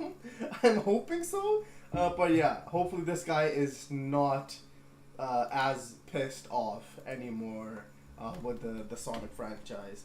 But yeah, that was a really how do you call it? Emotional analysis on why he hates Pontic and Graf. Really emotional analysis with him getting really upset. Black Box 12 has a great review of Frontiers, but it's very long. We could probably watch that next stream then if it's too long. Kind of request for a neat video. It's not a song or an essay video, just a beautiful animation someone did for the 32nd anniversary. For sure, Tim. Yes, you can. You can recommend that. When man was going off to the Sega headquarters and start a fist fight, he would have probably done more than just a fist fight, bro. He was bringing a bazooka, and if they didn't change the writers, he would have shot that bazooka, okay? It was going to be some fireworks happening at the headquarters. You had a really fun timing making this live stream. Actually, Johnny just dropped an official concert video on one of his recent solo concerts, which may or may not have been organized as edited by me. One of his Solo Crush 40 concerts. What's the name? You can check it out as well, Alex. Which, if it is edited by you, let's check the video out, alright? I want to see how your editing skills are. But what else is there? Bro was about to pull a shadow. Exactly, bro. He was going to pull up to the headquarters and do just a madness. Alright, he would have pulled a shadow exactly on the headquarters. Okay, so the video is called exactly Shadow is Still the Same, Night Call Sonic. As I'm like, it's so good. This person worked on Sonic animations. Okay, let me just make multiple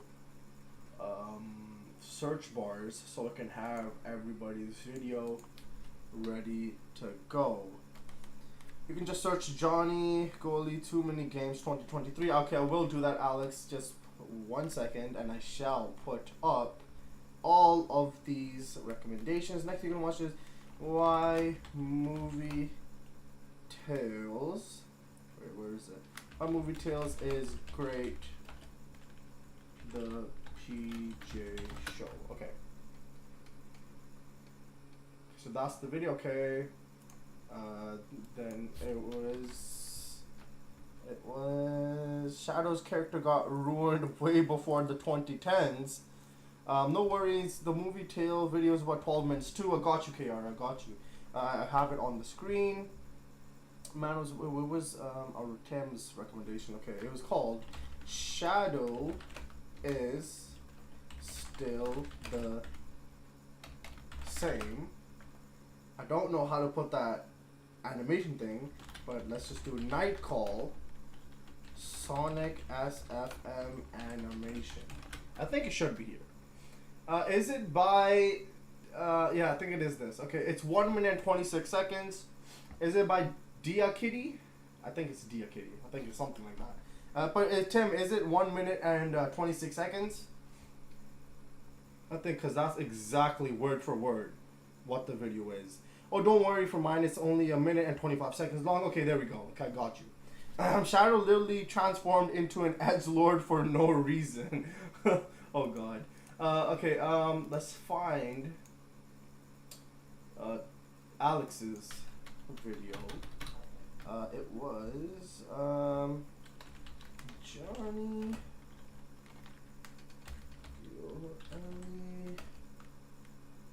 Too Many Games 2023. Alright, Tim, I want to double check with you.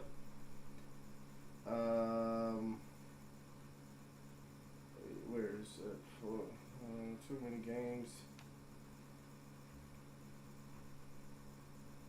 Oh, is this the concert? Joining live at Too Many Games 2023. Just 5 hours ago it was released. Oh god, okay. I think we have this, we have this, we have this. Okay.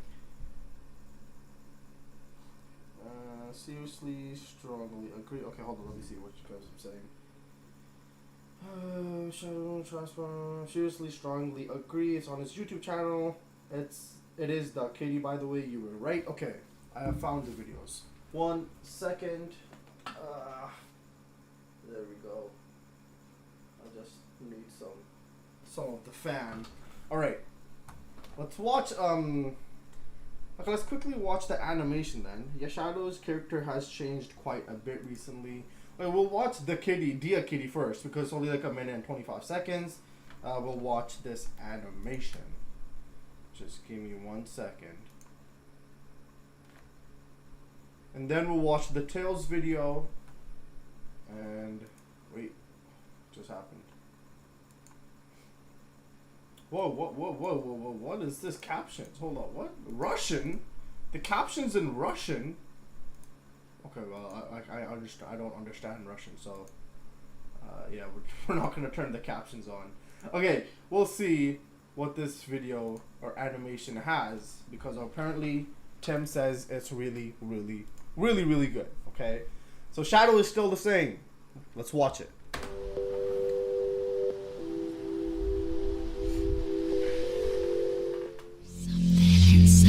あんた自分が本当のシャドウだと信じてるの？当然だ。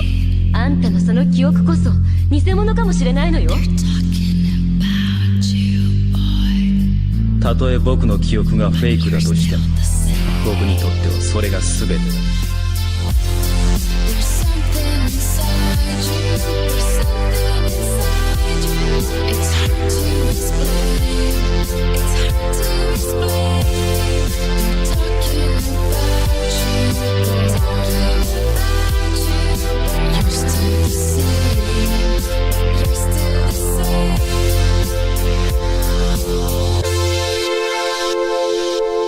世界が僕の敵になるのなら、僕は世界と戦うまでだ。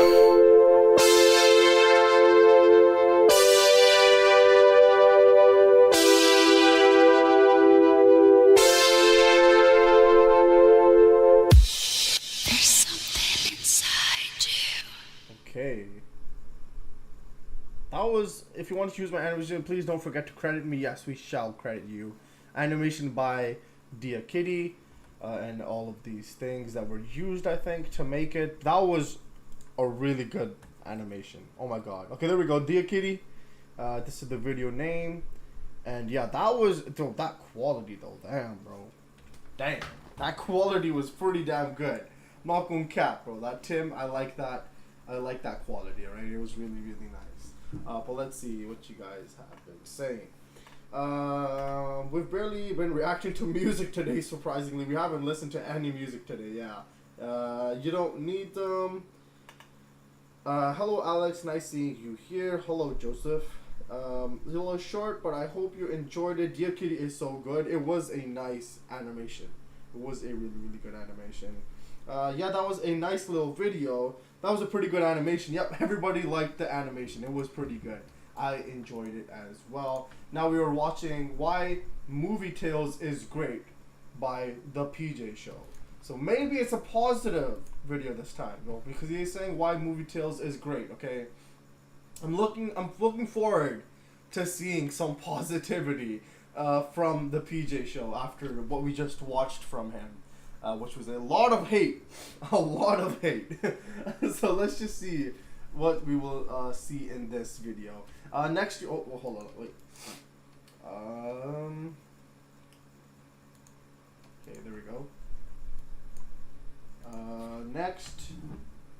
Next stream, I will suggest another video by Japija Show. That is another video on Tales. The movies did the characters justice. I should probably watch the movies, if I am being honest. I should probably watch them. I'll watch it sometime soon. I will watch it sometime soon, okay? But yeah, we shall watch this video for now. I think the screen should be up. I'm watching on my phone. It should be up. Yep, okay, it's up. Okay. Why Movie Tales is great. Obviously Sonic. Obviously Tails. Riding the little airplane. But yeah, let's see what happens in this video. So I've spoken about the Sonic movies a fair amount, from my review of the first film to my hour-long discussion of the second, as well as a whole character analysis dedicated to Movie Knuckles and what made him so great. If I haven't made it clear enough already, I love this film. Much like the games, Sonic the Hedgehog 2 took pretty much everything great from Sonic 1 and just upped the level in basically every way. From the characters, to the cinematography, to the storytelling. I'm not saying this is the greatest film of all time or anything, but come on, the Sonic movies had no right in being good. Much less this good. But if there was one character that a fair chunk of people had some pretty mixed opinions on, it was Tails. But I feel like some of the hate thrown his way is a bit unjustified, and I actually think he is pretty well written here. Especially in comparison to the absolute shitfest of his character that we got in the 2010s. Sonic, help me! Oh my You don't want to be like this. This is disgusting. This is awful in every way. Oh my but god. As always, I'm getting a bit ahead of myself. Oh my Let's god. break down his character in this film and talk about what makes it so great and how it can progress further. But before we begin, I do have a Patreon, so if you want to support this channel beyond the go check this guy's Patreon, alright? But I want to read the comments quickly, 1 second. much appreciated like and subscription, then that is the best way to do so. Especially since my Sonic character analysis was demonetized. Why, YouTube? Why? Anyways, the link for that is in the description below, as always, so go and check that out if you want to, and let's get back to the video. Ever All right. since the adventure... The videos have music in them, so I guess we've been listening. Yeah, fair enough. Next stream, I'll suggest that the videos did the characters justice. It'll be nice if you watch the movies for a stream. Make sure to cover the screen a bit, though. I don't even know if you can watch movies on a stream. I don't even know if that's allowed. I'll try to make sure, but I don't think that's allowed. I could be wrong, but I'm not exactly sure. They really did, and I dislike when people say, oh, that's not how Sonic is, when the Sonic movie is the origin story / hero's journey for the movie version of Sonic. It's kind of silly. What a mood change in this guy. Yeah, really big mood change. As soon as the writer's content come up, he loses it. Oh yeah. Is this the same guy who despised Pontic and Graph? His mood is so different. Yes, it is the exact same guy. He is a bit more happier today when making this video. For now, let's keep going. games, many fans, myself included, have been dying to see a Tails on that caliber. We wanted to see the hero that emerged at the end of his story in Adventure 1, growing from a scared kid into someone who would realize his own potential and stand his ground against even the biggest threats, like Robotnik. We did get a couple of decent interpretations of the character, and then we got some seriously awful and outright painful to watch interpretations of the character, courtesy of the 2010s. All to say that Tails has really been done an injustice, at least until this movie. I think a good place to start is the design of the character, and I really like it. I think it captures the essence of a more classic design, looking both cute but also with that hint of strength and determination. I also like that they added this backpack to his design. I think it just works with the character and his traits, like with him being a good engineer and creating his own gadgets and whatnot. As well as this, I have to give huge props to Colleen O'Shaughnessy, who really hit the nail on the head with this performance, showcasing an array of emotions with the character without it seeming out of place.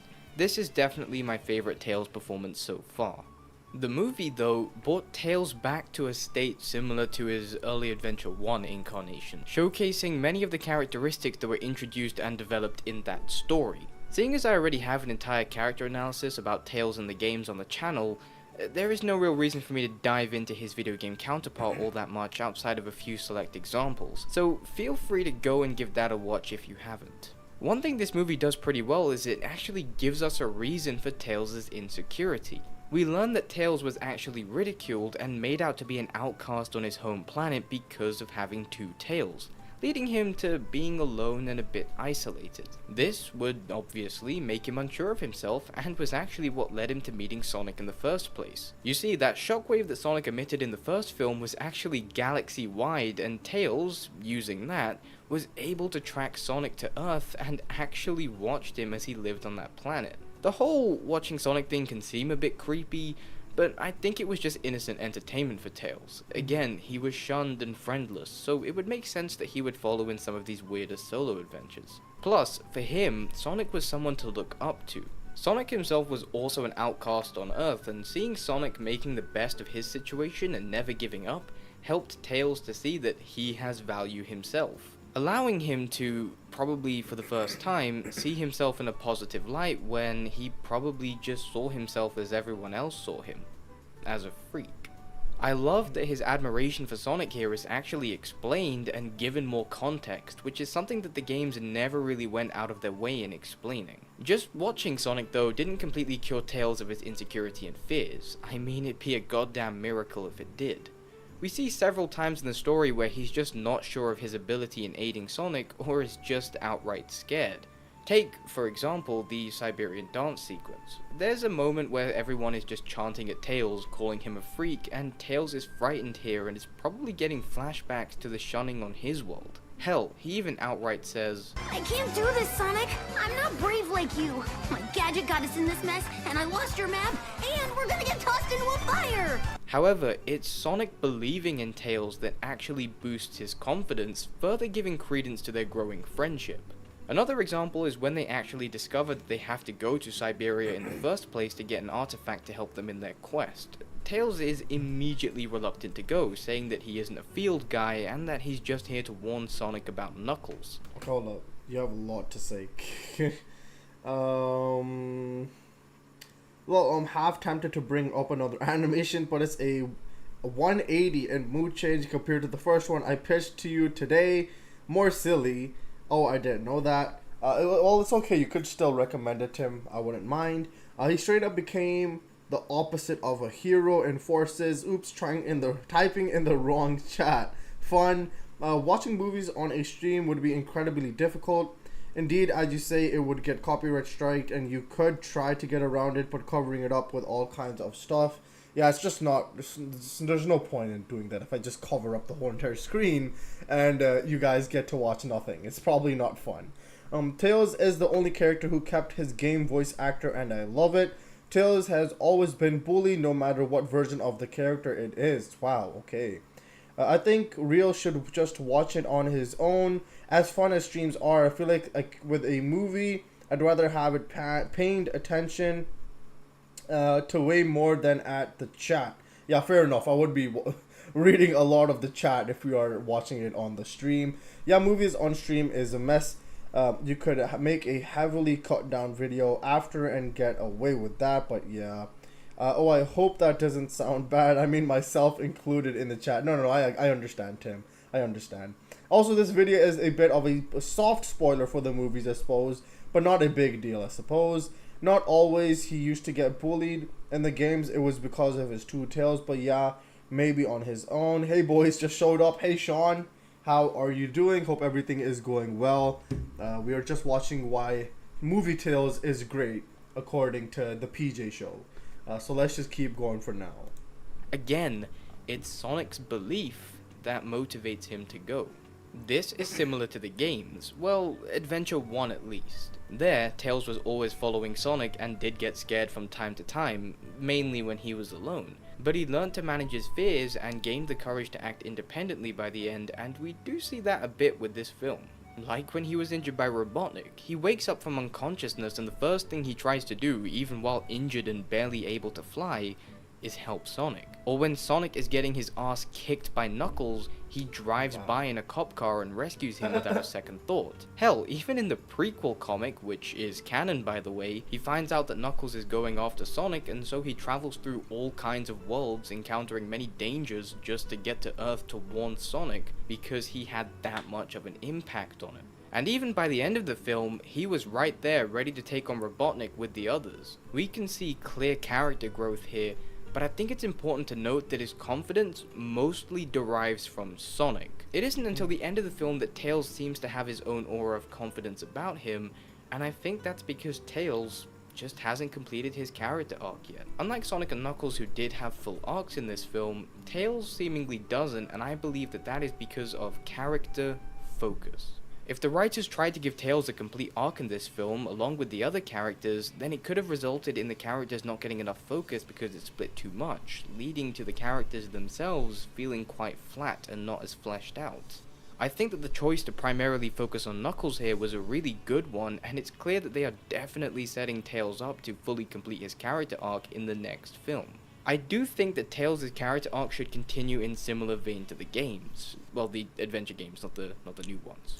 We've seen him grow and become a bit more confident, but he does still appear to have to rely on Sonic as the precursor for that confidence. I believe that the way forward is to show Tails stepping out of Sonic's shadow and becoming his own person, who is an outright hero that can stand on his own 2 feet. The example from the games that I bring up time and time again is the Adventure 2 cutscene where Robotnik supposedly killed Sonic. In that scene, Tails didn't cry or whine, he immediately faces Robotnik in one final showdown because that is what Sonic would have wanted. Plus, in Adventure 2, we do see him taking the situation into his own hands and acting by himself multiple times. Even at the end of Adventure 1, he's doubtful that he can save Station Square all by himself. But he did, because he realized that he can't keep relying on Sonic for help and guidance forever, and that he needs to become his own person. This is the direction that I believe the character needs to head in order to complete his character arc. That he doesn't need Sonic's belief to act, but that he needs to believe in himself, which is the message carried by the adventure counterpart. As well as this, though, the movie does go out of its way from time to time to showcase Tails' ingenuity through his gadgets and inventions. We see him doing things like piloting the tornado, to him being able to track the energy signature from Sonic in the first film, to being able to travel between worlds in the prequel comic, and even tapping into his inner Naruto and using that shadow clone jutsu to summon copies of himself.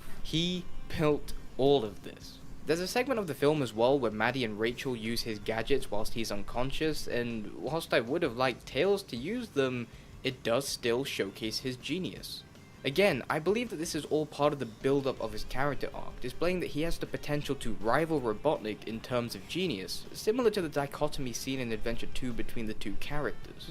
Another trait that I haven't really brought much attention to yet is his socialization skills. Tails feels more like the middle ground between Sonic and Knuckles. We know Sonic is a very extroverted character, whereas Knuckles is a very introverted character who is socially awkward due to his isolation. Tails, though, feels more omniverted than either side, sharing a mix of traits across the spectrum. We do see that he lacks social etiquette from his own isolation and such, in similar vein to Knuckles, as there are times where communicating effectively was a little difficult. And, you know, the whole watching Sonic's life thing with little regard to privacy or ethics, that's a little bit weird. We even see him flustered upon meeting Sonic when he rambles on a bit and doesn't let Sonic get a word in edgewise.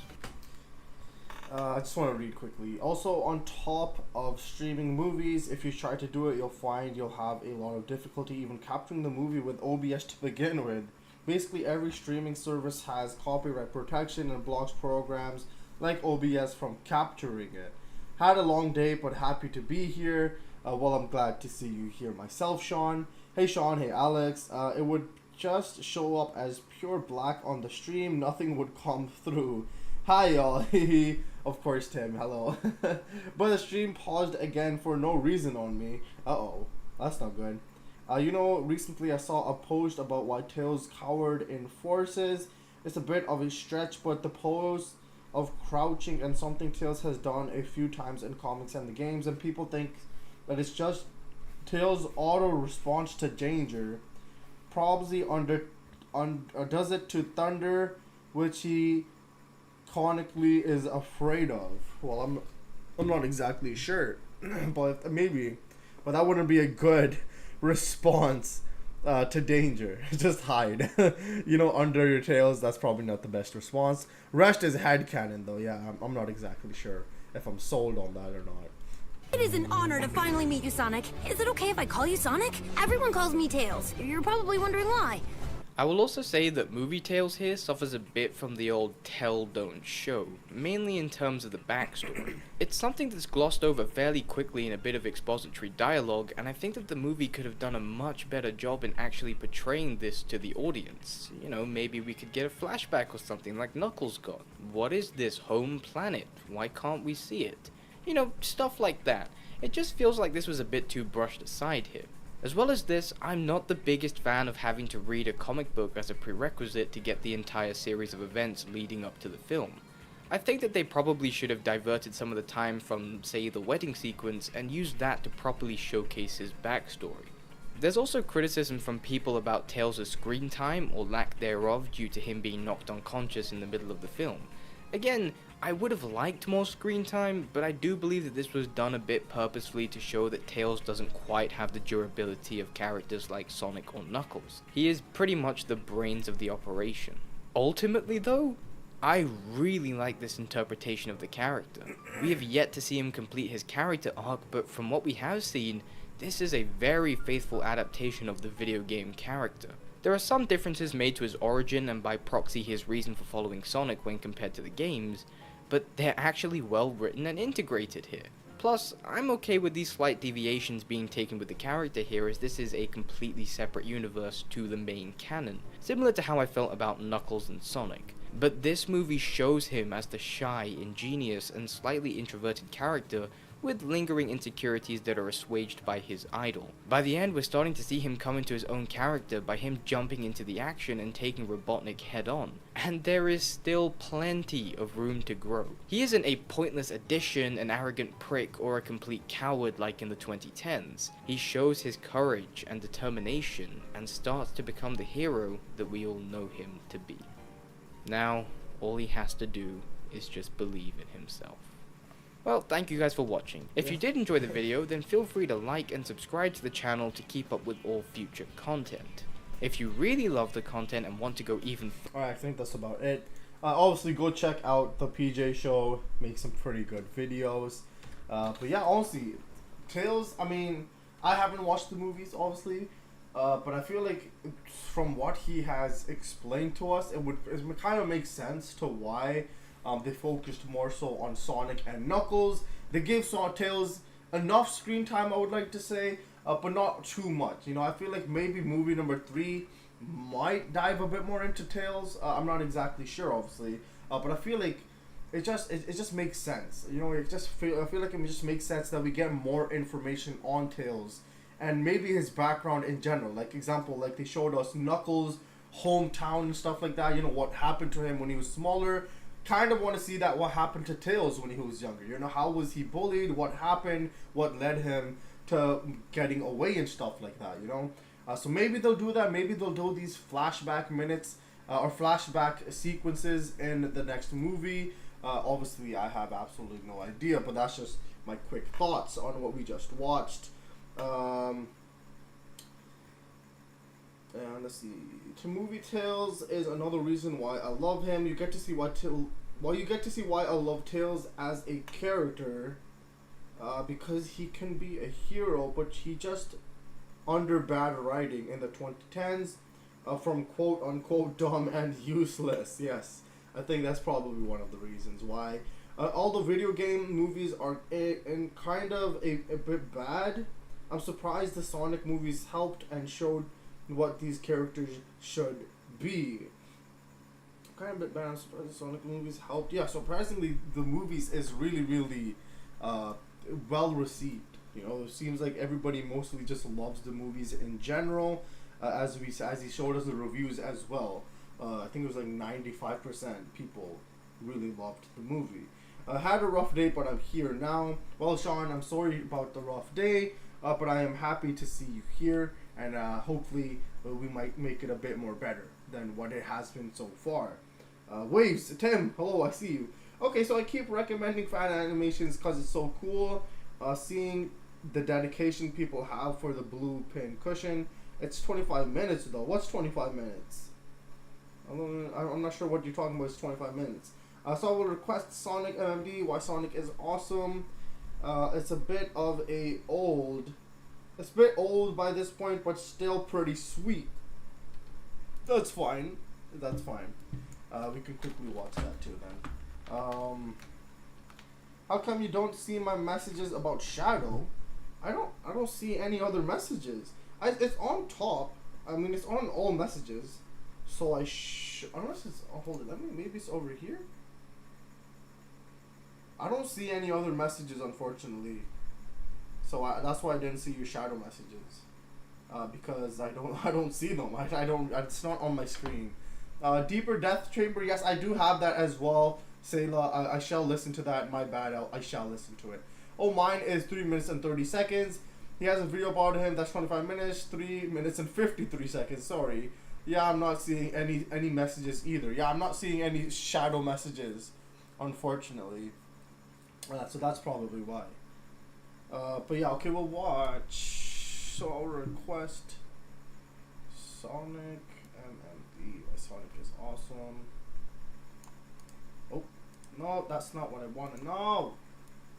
I want to copy, please. There we go, copy. And then paste in here. By... Oh, okay.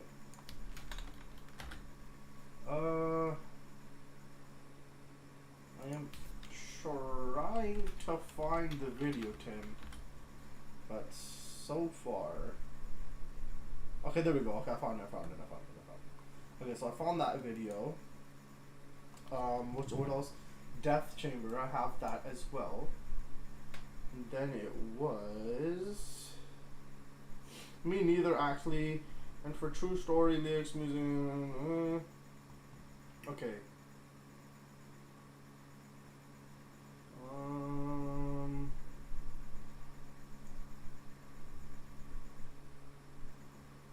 I think. Hold up.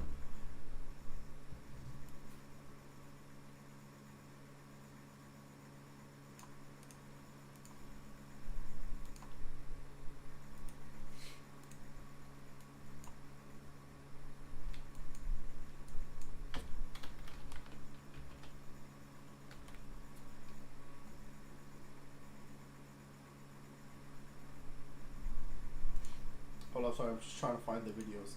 Well, it's Stickman Guides. True Story. Okay, I found that as well. After this stream, I'm gonna work on a video. Any guesses to what it might be? Anything around Tails. That's what I'm guessing. Anything around Tails. Maybe around his character. Maybe what needs to happen in the next movie. Maybe talking about that he needs more screen time for movie number 3. But my guess is something around Tails, basically. That's what I am guessing. Okay, let us quickly watch these videos. Maybe a rant about the writers. Oh god. Oh god. Oh no, I don't know about that. I don't know about that. It might get a bit too frustrating. I'm not exactly sure if you wanna rant about the writers. Oh my god, Pumpkin Soup. What's the full name of that? The Death Chamber Made Me Remember. Oh, you mean this one? This is the Death Chamber song. Deeper.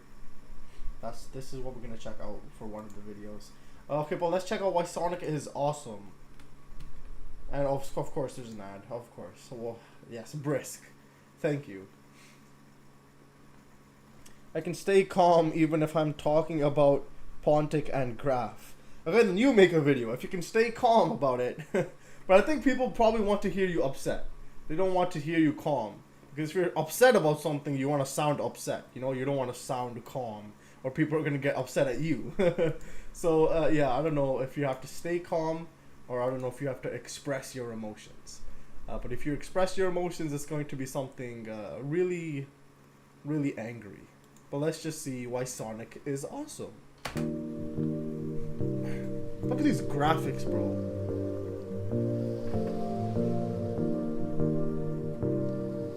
Omega, hello. Hello, Omega.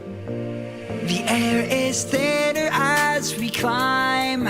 We've only got one destination. Touch the clouds and gravity's edge, and the rest is our momentum. Does it matter if I can't breathe out there? I've got memories of where we began, and you would follow my silhouette that grows bigger towards the sun. I can see your darkened eyes, and you are still hiding your smile. Take my dismay, throw it away. When you reach me, help find a way. Look out for slopes down the devil's road.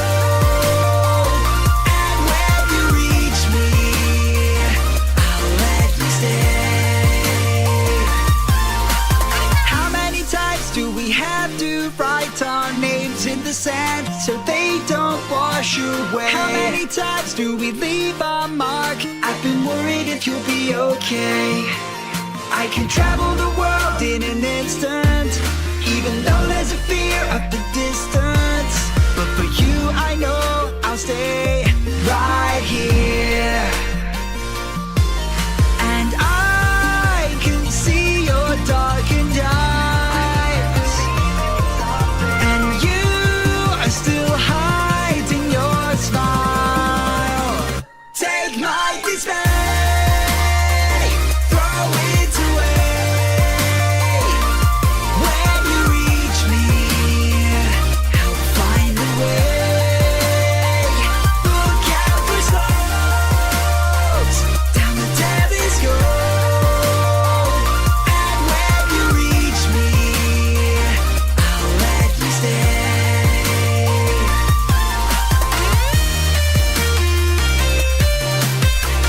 Okay, this is pretty cool. Like, honestly, how do you make these animations, bro? Like, it probably takes so much time to make these animations.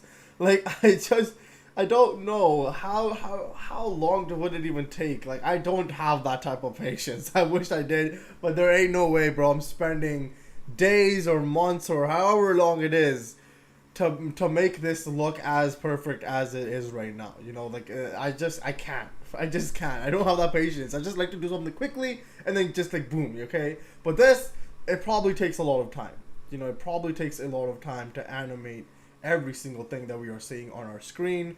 The song is really, really good as well. I don't know if it's a song that they made or if it's a song that was already made before, but it's a really good song as well. Let's just keep going on for now.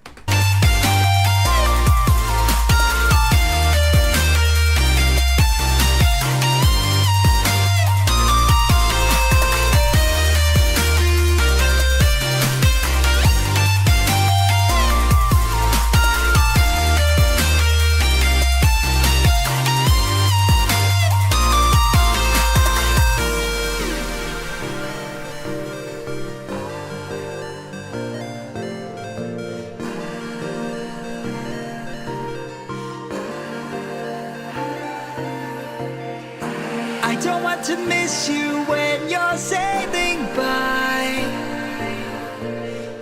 Please tell me you're on the way. I don't want to miss you once I've waved goodbye. So when you reach me, tell me you'll stay. Okay. I think that is it. That was really, really good. Oh, the used song was this. Okay, so it was this song right here.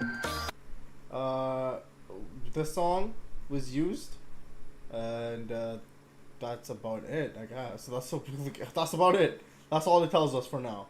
But that was a really, really good animation. I really did like that. I really did like the song as well. And yeah, this is a really good tribute for Sonic, I would like to say. But let's see what you guys have been saying. Ghost Pumpkin is a song, and Yes Men did a video for it. I love fan-made stuff so much. I'm rolling to the stars. Can you say I'm home? I love Kid Cudi so much. What song is that? There's a Hyper Potions there. Well, there was a Hyper in there from Hyper Potions. Yeah. That would be why. It's probably a remix of a Hyper Potion song. I don't have all their songs memorized too well, but I definitely recognize that sample. Maybe you should save on Twitter Takeover for a later stream. They're like 30 something kind. I think this is. I think this is straight up theirs. I think it says. Does this video count as a song reaction? I don't know. Possibly. Title song, Richard and Hyper Potions Distance. And my last request for the day is Sonic Adventure. Alright, thanks. Saved it ASAP. Song is a banger, so chill, animation level perfect. Sounds like Owl City singing. Great job for Richard. Why is Shadow so tall next to Maria? That makes no sense. Look, they tried, okay? They tried for the animation. Ding ding ding, correct, it is about Tails. How did you know? Shocker! I thought it was gonna be on SPO and his poems. Yeah, you know, you should make a video on that. SPO and his poems. That would be absolutely just fantastic. Okay, but I have no idea what just happened. Okay. Uh-oh, I don't know if I did something. The animation is good too. Song would suggest is a Sonic Youth by Crush 40. Try to find the lyrics if you can. Alright. So we're done with this one. You have to watch that one. You have to watch this one. Two more.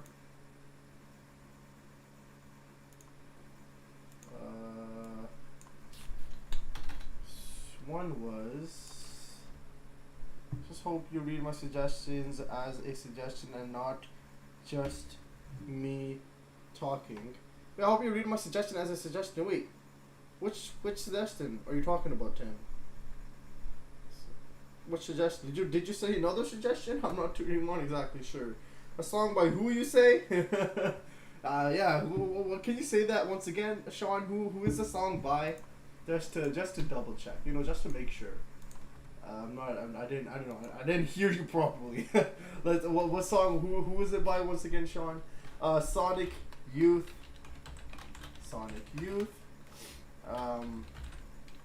By who was it? If it's okay, look up a Ghost Pumpkin Soup and yes, minute if did. Oh, that one. Oh, that was suggested. Oh, sorry. I don't even know. Sometimes I read something and I forget that it's a suggestion. I forget. I'm sorry. I didn't mean to do just to read it as a comment. It is a suggestion. I have it. I'll make sure that it is. I'll make sure that it is in the queue.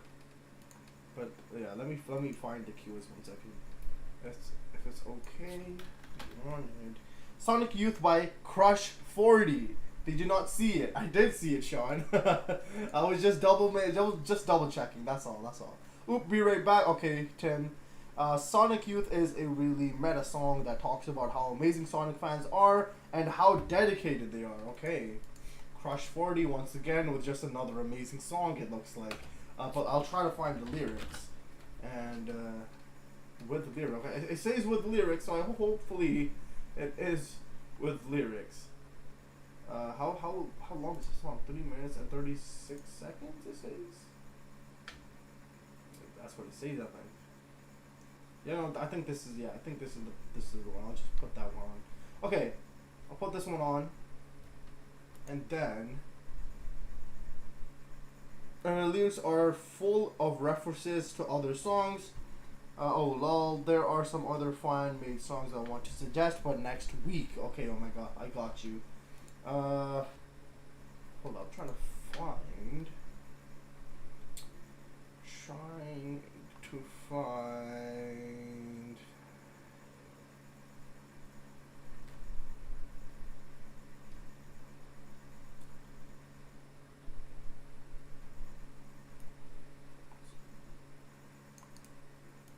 Okay. 1 second. 1 second.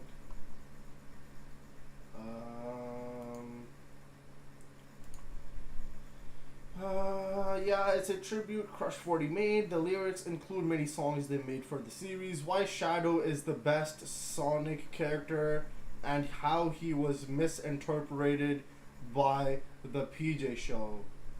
We can watch that next stream because you said it's a long video. You can watch that next stream. I'm probably gonna watch like these last 5 recommendations, and then probably call it a day for today.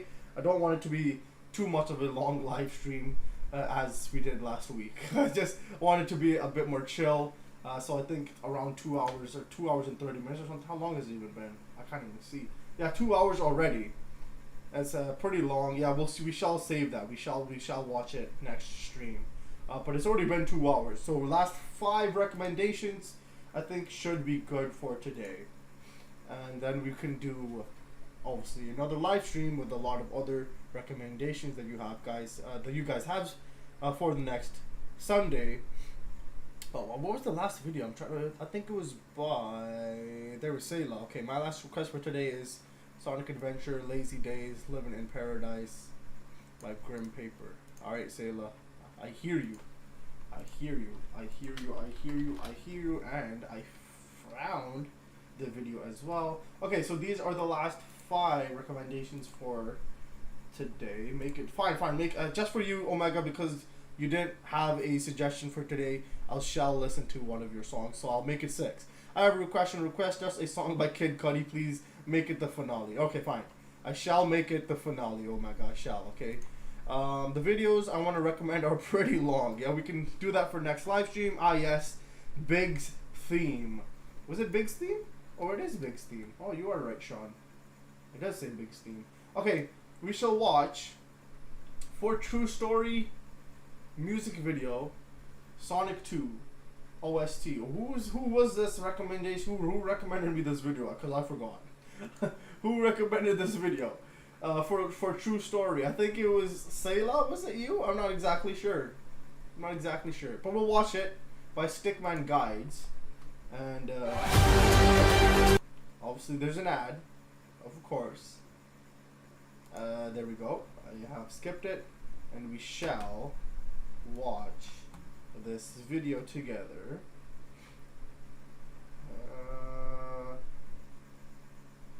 Okay, 1 second. Okay, we are here for True Story. For True Story lyrics, music video, Sonic Adventure 2 OST. Okay, let's see what this has. Don't we love ads? Oh, we love ads for sure, KR. We love them so much that we skip them because we want to wait for the next one. So yeah, I don't know where I'm going. But let's just watch this video. Before this is over, I'll show you the true power of Chaos Control!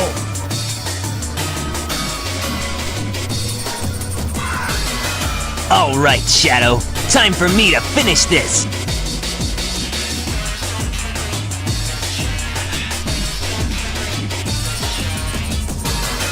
Chaos Control!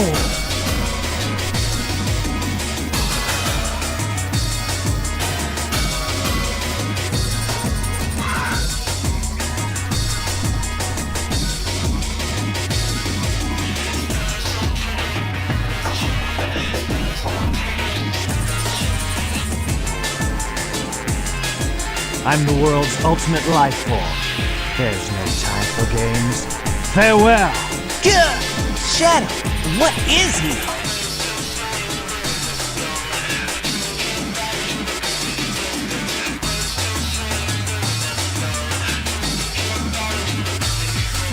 Maria! Shadow, do it for me. For a better future.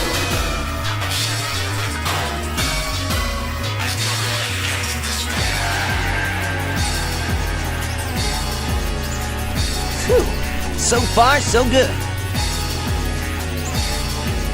Hey, that's... That blue hedgehog again, of all places. I found you, Faker. Faker?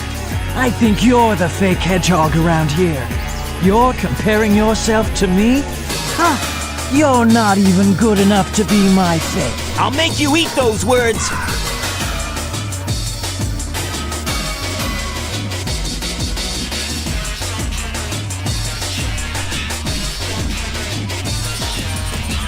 You actually saved me, you know. It was a Chaos Emerald, wasn't it? But there's no way you could have activated the Chaos Control using an emerald that's fake. So, there's more to you than just looking like me. What are you, anyway?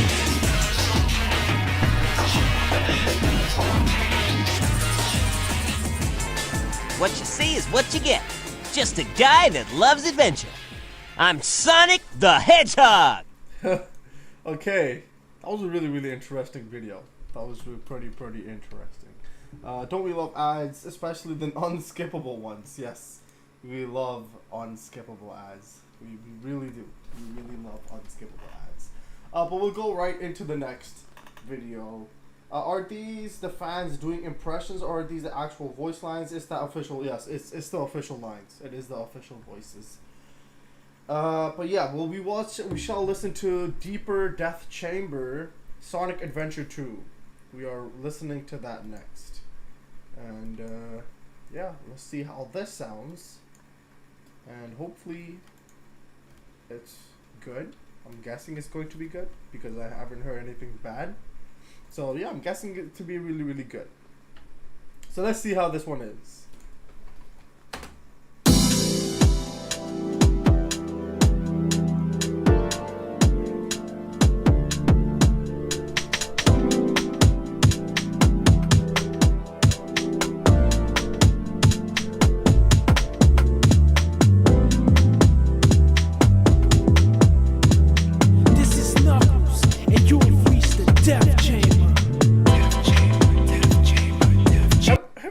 Listened to this before, because I recognize that guy's voice, so I feel like we've listened to this before, but let's just keep going. I think it sounds very familiar, but let's keep going. From front to back, all I see is stones. I'm glad that I don't call this home.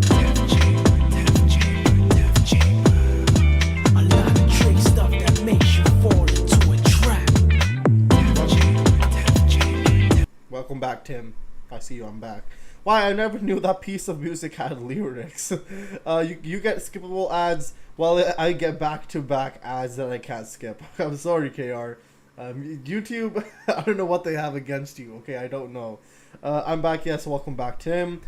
He sings on a few songs in Sonic Adventure 2, but yeah, you might have done it already. Yeah, he's the song, the one that started you for mentioning Rouge being sexy, also, yes, hi. Oh my god. It's that guy, isn't he? Oh my god. Okay, let's keep going.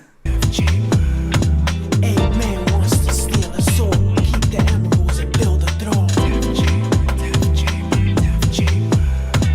Not if I can help at all, I will not let him take it over. Sonic, what are you doing here?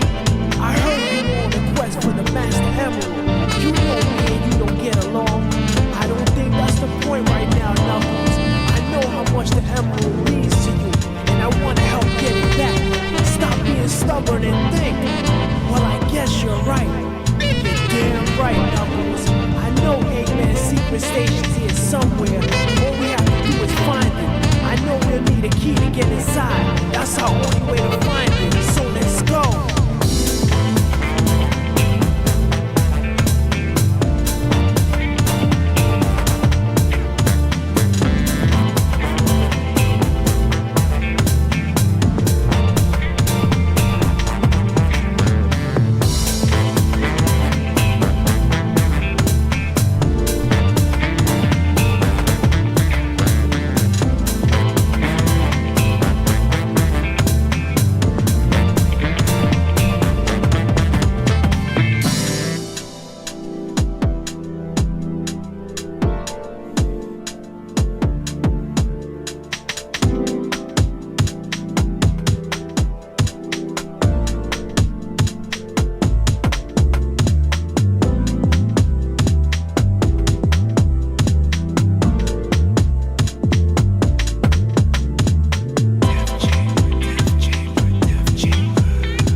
Bro, it's a surprise I can comment without deleting my comments too, which is a first. Yes, I am happy that you can actually say comments in today's live stream, and they're not deleting it. Excuse, it's not Frontiers. I meant to say Forces. I request the Luke 18 video. I'm sorry, Sayla.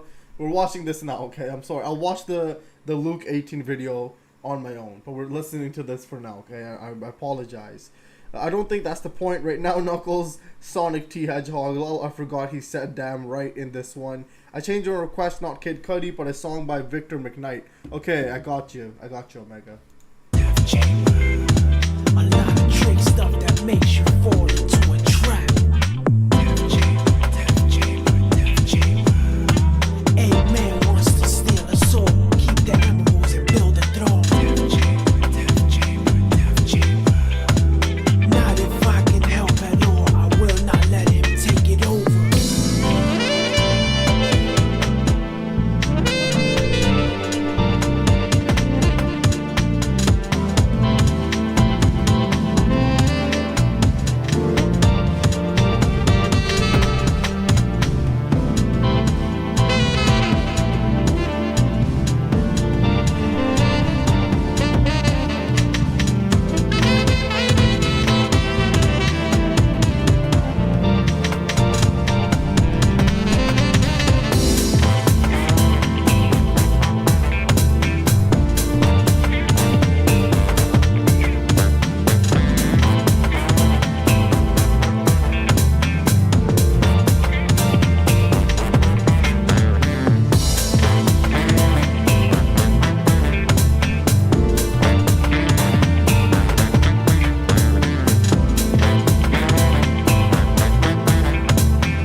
Fade out like that. Okay, if it fades out. So that was Death Chamber, or Deeper, wherever the song may be. Yeah, it was really, really interesting. It was just like a chill, song. It was just really chill, honestly. That's all I have to say. This song really makes me feel like I'm in a death chamber.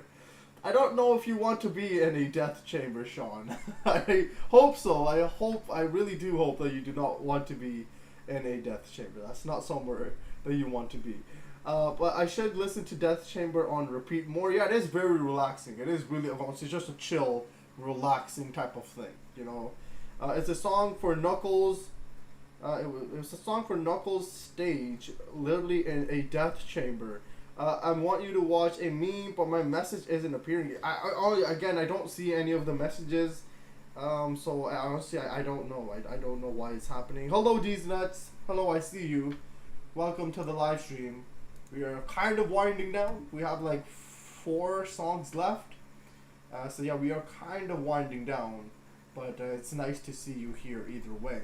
But we are here with a Crush 40 song this time. Sonic Youth, lyrics, Sean's recommendation.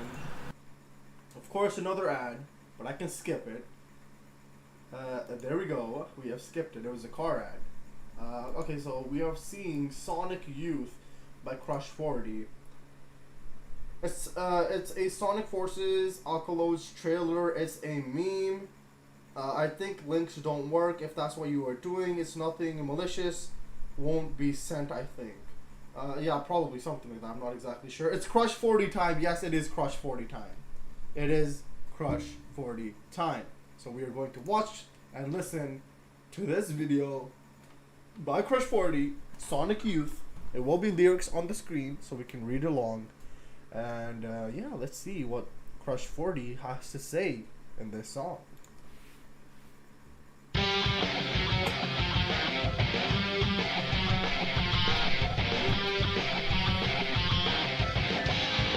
It's always Crush 40 time. It's all called Sonic Youth. I'm about to fall in love with this song right now.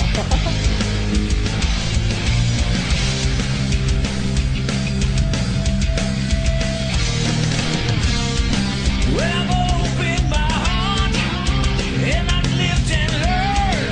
When I'm taking a step in his world, let him learn. When I danced in the shadow, when I felt the Sonic boom, when I am who I am with you, racing forward on my mind.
so good, bro. Crushing 40 all the time. I know one of you said that. Crushing 40 all the time. Crush 40. But no, his voice is actually really, really good, bro.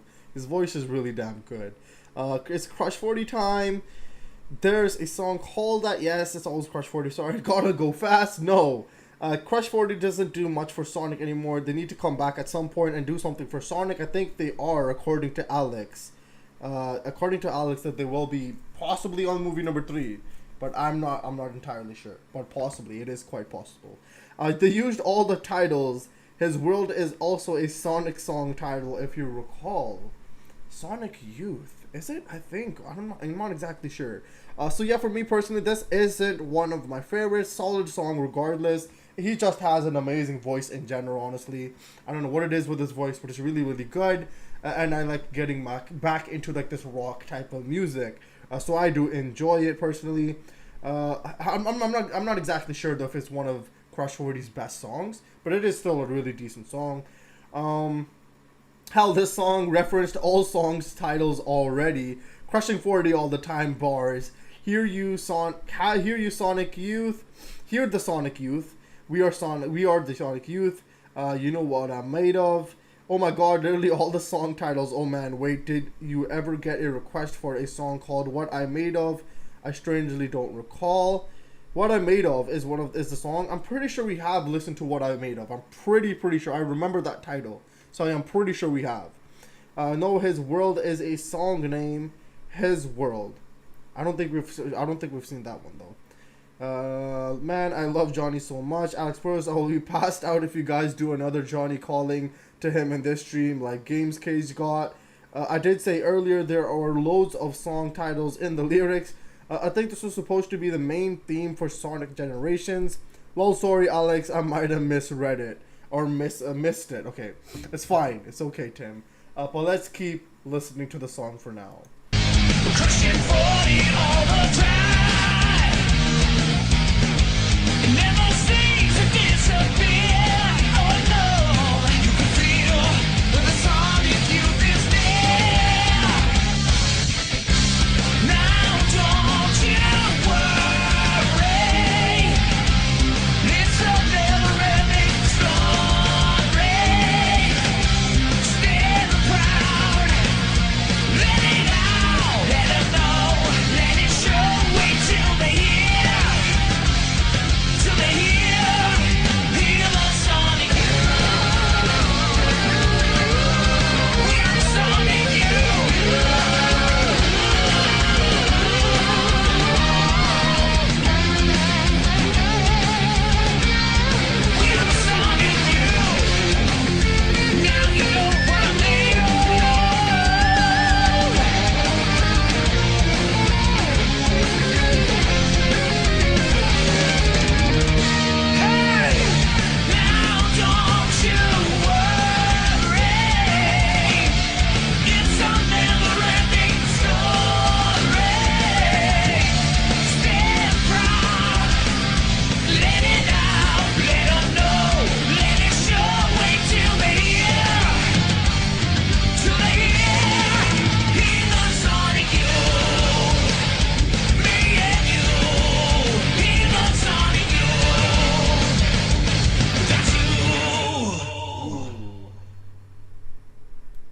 Okay, that was once again another great song by Crush 40 for the Sonic Youth, for me and you.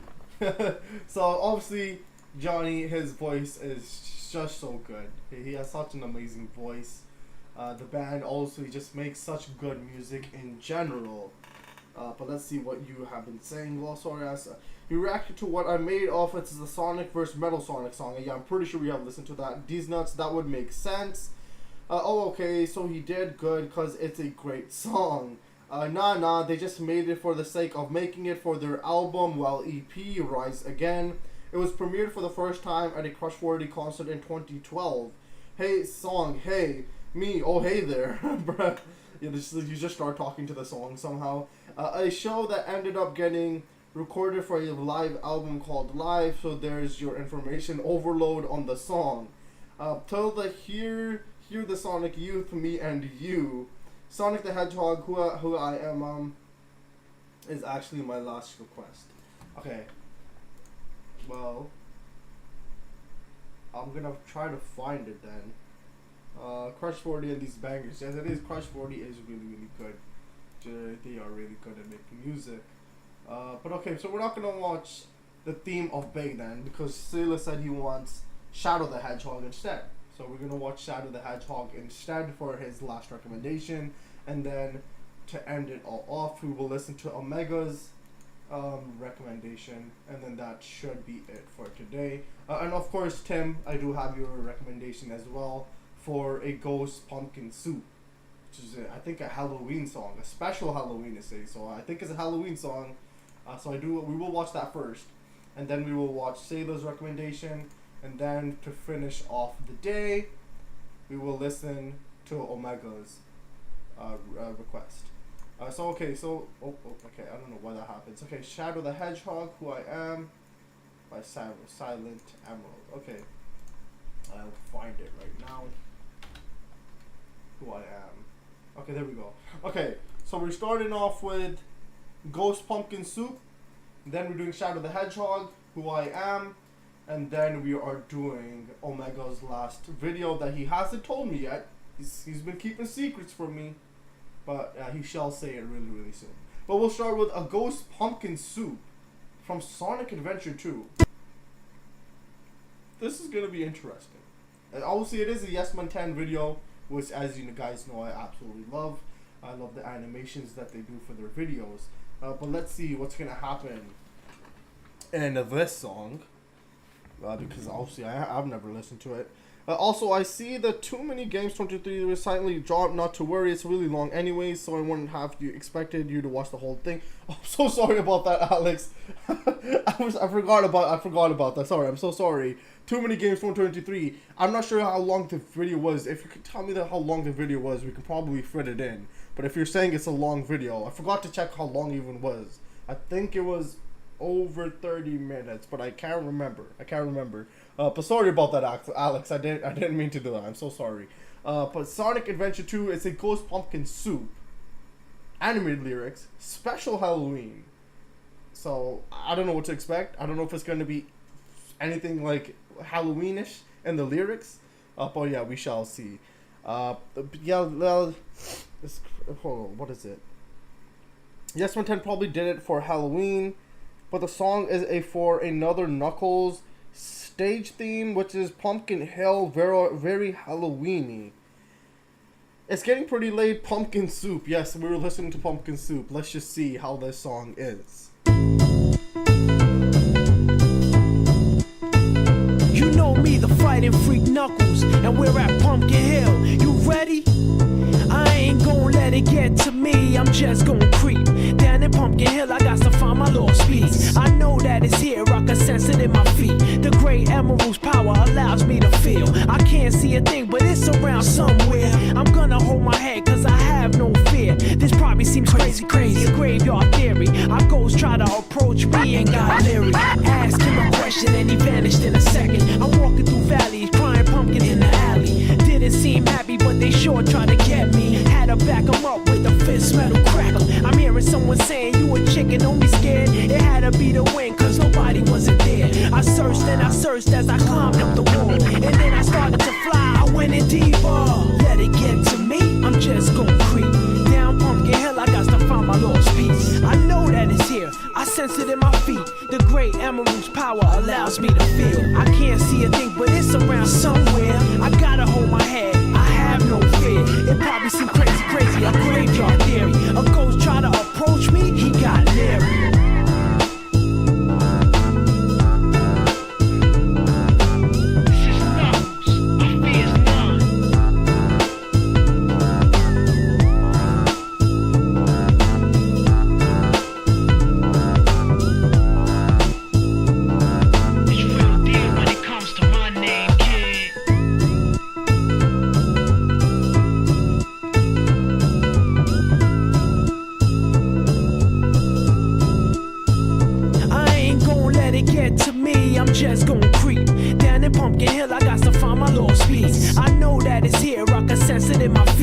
great emerald's power allows me to feel. I can't see a thing, but it's around somewhere. I'm gonna hold my head, cause I have no fear. This probably seems crazy, a graveyard theory. Our ghosts try to approach me and got leery. Ask him a question and he vanished in a second. I'm walking through valleys, crying pumpkins in the alley. Didn't seem happy, but they sure tried to get me. Had to back him up with a fist metal crackle. I'm hearing someone saying, you a chicken, don't be scared. It had to be the wind, cause nobody wasn't there. I searched and I searched as I climbed up the wall. And then I started to fly, I went in deeper.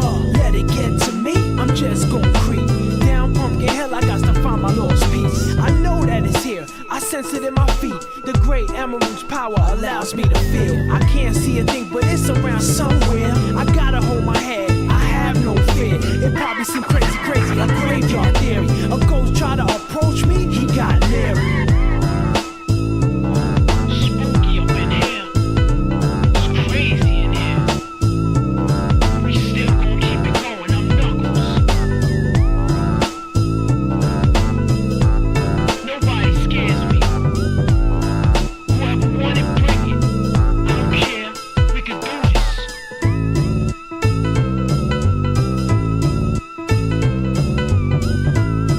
Then come step up to the plate and meet your match. It ain't no thing. Okay. Thanks. That was a Halloween video, which was really interesting. Yeah, so I'm pretty sure his voice was used for, I don't know if it's all Knuckles songs, but I'm pretty sure for a couple of the Knuckles songs we do hear his voice only, which is really interesting how they do that.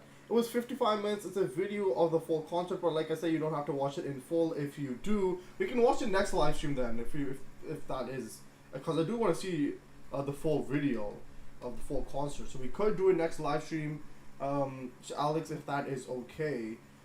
The renders of Knuckles they use, there's a lot of memes surrounding this song. It's quite a well fan-known one. The face was pretty good. Yeah, the 2D images are good. I love this stage. It's just a fun one to fly around. The song is nice to hear. YouTube ads, stop giving me ads. Oh no.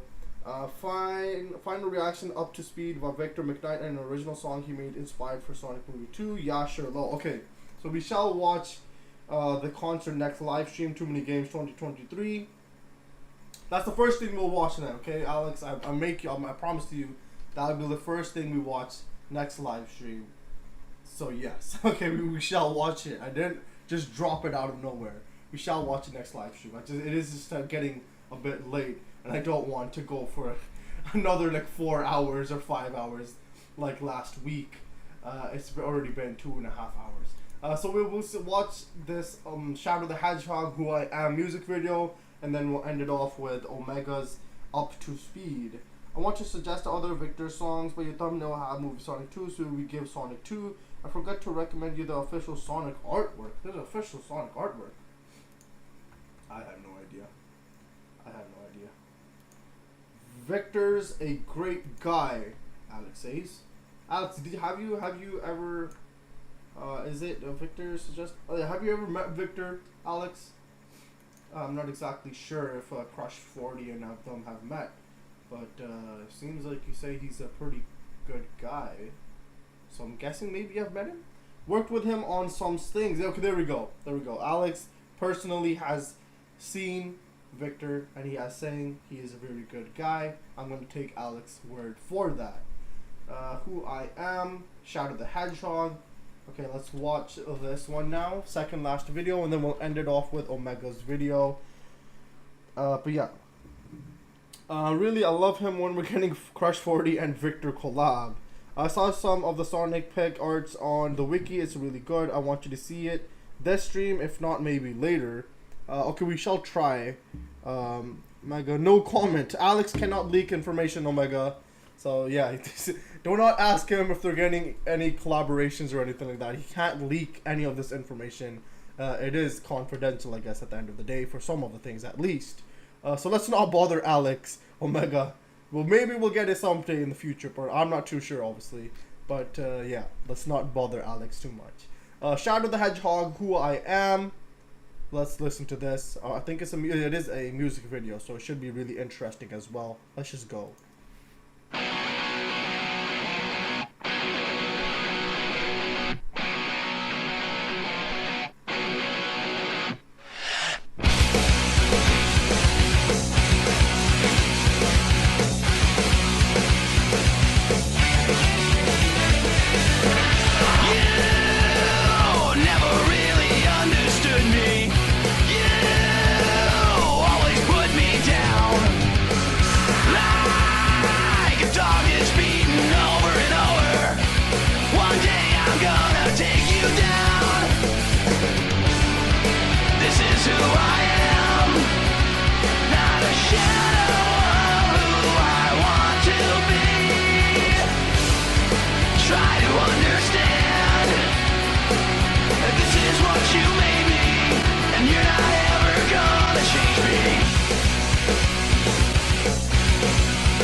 is what you made me, and you're not ever gonna change me.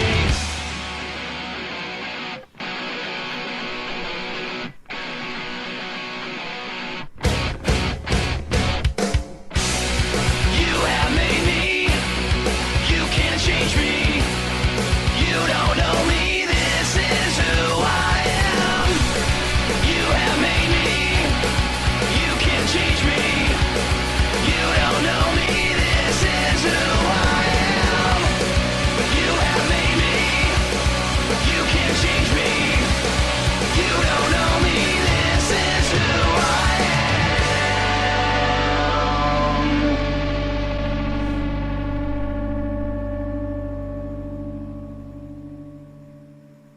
Alright, that was Who I Am for Shadow the Hedgehog. Pretty damn good song. Honestly, a pretty damn good song. But let's see what you guys have to say about that. It was, oh, we're doing Who I Am. Okay, so this is an interesting song. I'm watching this on my phone, so I'm gonna try my best to show you it. Don't worry, I have my respects for you all. I probably should suggest more Shadow songs next stream. I love them so much. Please do, Sean. I enjoy Shadow songs myself. So yeah, if you do have more Shadow suggestions, I am willing to listen to them next stream. The song is by a band called Magnify, a band I started listening to quite a lot lately. They don't have many songs. The story behind the song is interesting. See, this song, be waiting for Sega to make a new Shadow game or playable Shadow in the future games. If that's possible, that would be awesome. The song was originally made for the 2005 game Shadow the Hedgehog in collaboration with Jun Sunu, guitarist from Crush 40, because of course it was, but it ended up never getting put into the game in the end. Why wouldn't they make the game, bro? That was such a good song. I don't know why it wouldn't make the game. Magnify also made Shadow's current theme song, All Hail Shadow, which Crush 40 then covered. How can I say, another Shadow Fire banger? And the reason it never got put into the game is the record company that Magnify was working with basically thought the song was so good that they insisted Magnify doesn't give the rights away to Sega. They wanted the song for the band's album. That's why I know that name. I should check them out, like how Frontiers introduced me to Danger Kids and Sleeping with Sirens. So many good songs that didn't make it to the game. So what happened is Who I Am went on to Magnify's paid albums under the record company, no association with Shadow, and to make up for it, Magnify made a different song called All Hail Shadow. Okay, we all know Tails needs a game. Of course, Tails always needs a game. Okay, he needs a game, he needs a movie on him, he needs everything. Okay, I understand, KR, I got you, I understand. Sky Patrol.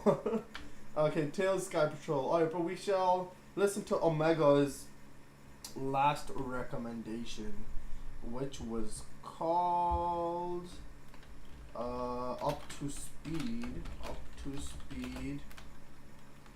Victor McKnight. Okay, there we go. Okay, so we are here with the last song of the stream. Messages are showing all the time, and I'm trying to guide you to this website. I'm not sure why it's not sending. I honestly don't know why. That's sad. All Hail Shadow is okay, but this one is so much better for Shadow. The other one is painfully on the nose. No, I mean a new game with a story, Sean. Yeah, you guys fight it out in the comments. But we'll listen to the last song of the live stream, Up to Speed, Victor McKnight, featuring Chi-Chi, Caleb Hiles, and Billy the Bard 11th. Something like that. It has a lot of people on this song, so it's gonna be interesting. I know you can't send links. Yeah, unfortunately you do. I don't think you can send links in YouTube comments because obviously they don't want you to sending any malicious content, you know. So we shall see this. For now, Up to Speed, last song for the live stream. Oh wait, I don't even. The screen is not even on. Hold up. Sorry, my bad. There we go. The screen should be on now. I'm not gonna send links. I'm just gonna guide him. Okay, try to guide me. I'll try to see it. Up to Speed. Let's see this.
so cool how they do this, man.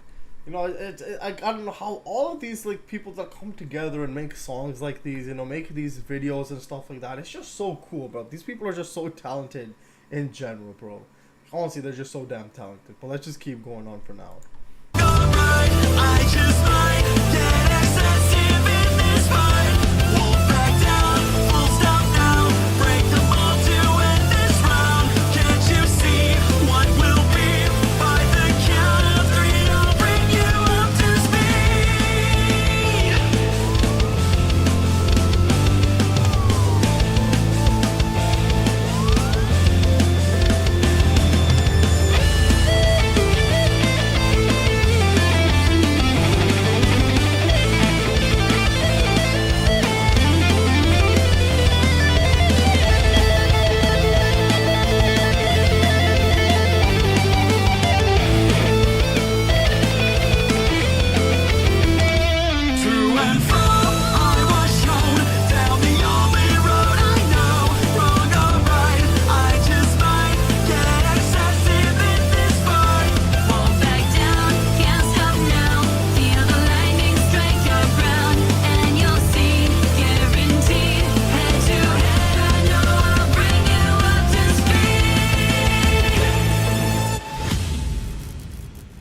Okay. Up to speed. Once again, go check these guys out, bro. Everybody right here. And obviously, yeah, go check out the song. Go check out these people, bro. I don't know how they do it, but they are really good at making music in general, bro. They are just really, really good at making some songs and animations in general, too. But let's see what you have to say. Yeah, I said this before, but you can't send links, so you can't send viruses. My exactly words, really. Yes, I know, Tim, you said it before as well. Links are not they're just, you can't send them in the comments. Let's go up to speed. Why do I sound so suspicious when I'm saying stuff like guiding him to a website? It does sound a little bit sus. It does sound a little bit sus, but I know what you mean. I do know what you mean. Okay, but these animations are sick. It is, I agree. I've heard this. Animation though is fire. Sonic and Knuckles just fighting as usual. That looks like the poster for the first movie before he got a redesign. That is really cool. The song is based from these two battling from the movie too. Won't back down, can't stop now, feel the lightning, and it'll bring you up to speed. Seeing Sonic and Knuckles fighting, the brothers are squabbling again. Exactly. Not even links to your own site, YouTube. Yeah, just no link at all. Even if it's a YouTube link, they're like, no, it's something sus is going on here. We cannot let you send this link in the chat. But I think that is pretty much all for today. I do think that is pretty much all. Every single song, every single thing in the queue has been done. Next live stream we will be starting off with it was Alex's recommendation with something. What was it? Something 2023. I forgot what it was. I'm pretty sure I have it in my search bar, but I'll just click on the video just in case. But I think it's there. We go. Yeah, Johnny. Too Many Games 2023. I have it. I do have it for the next live stream. Let's just search up Sonic Peak artwork. Hopefully I don't miss the stream of that. That'd be awkward. Well, I'm just there for 1 hour. We've done your recommendation and Alex just doesn't even pull up. He's like, oh, my bad. I mean, if you're busy, that's obviously understandable. But obviously, if possible, please do try to come next week. Because it is, after all, your recommendation. You make a good point, Sean. No YouTube vids is odd. I think it's for copyright stuff. It might be. Tomorrow, Nate wants to battle to Let Go music video. Let's give some love for my man, Nate. Are they always on Sundays? Yes, it is always on Sunday, Alex. It's just the best time for me in general. So that's why I always do it on Sundays. Yeah, it's just the whole entire day I'm pretty much free, I would like to say. Pretty much, relatively, pretty much. You know, I'm just ready to go. I haven't lost any energy to anything, let's just say. No school, no other work, and no nothing else. Sunday is just the day, as of right now, to when I am 100% and energy-wise. You don't have to do it for this stream, but it's pretty nice artwork. Alright, well, yeah, we'll see. Hopefully you do make it. Alex, you want to change your Nathan Sharp playlist name to Nathan Wants to Battle. That's all we called him. I could do / Nate Wants to Battle if you want me to do that. I wish I could show you all the stuff I've drawn for Sonic. Yeah, I don't know how to do that, but I think it is on your IG page though, Ironic Monster. I think it is on your IG page if I'm not mistaken. The Ironic Monster is it on Divion Art? I don't even know what that is. So, yeah, is it on there, Tim? And also I'll try to find. But it's pretty nice artwork. You said it was. To search up Sonic. So do I search this up on YouTube or do I search this up on Google? The Sonic Pick T artwork. I'm just gonna type it in Google for now because I'm not exactly sure.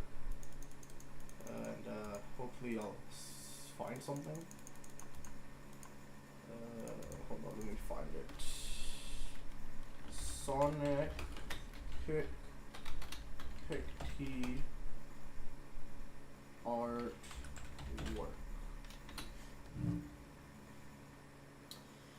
Yeah, it's on Google. Okay, before we end, what do you think of the new musicians you got introduced to, like Iperville and Tyler is a producer to them, and Fallout Boy too? So far from what we've heard, I think we've heard one song from each of them. It was pretty good. So if you have more recommendations from them, I'll check it out definitely. But obviously we've only heard one song from each of them. And so far it was pretty good, Omega. So far it was pretty good. I'll tell you what it is. It's the official art and what is not. Okay.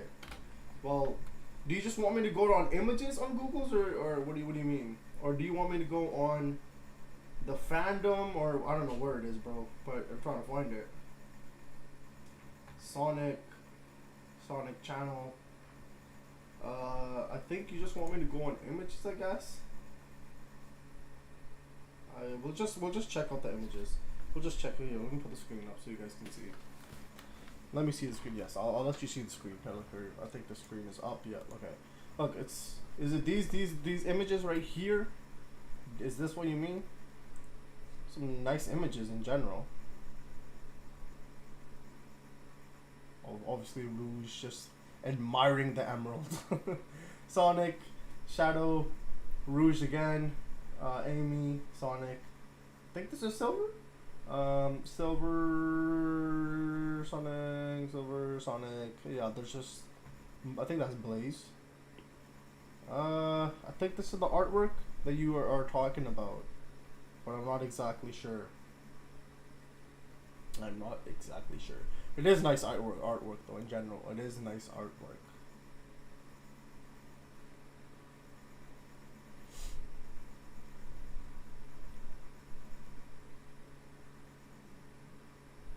Okay, I think we should be.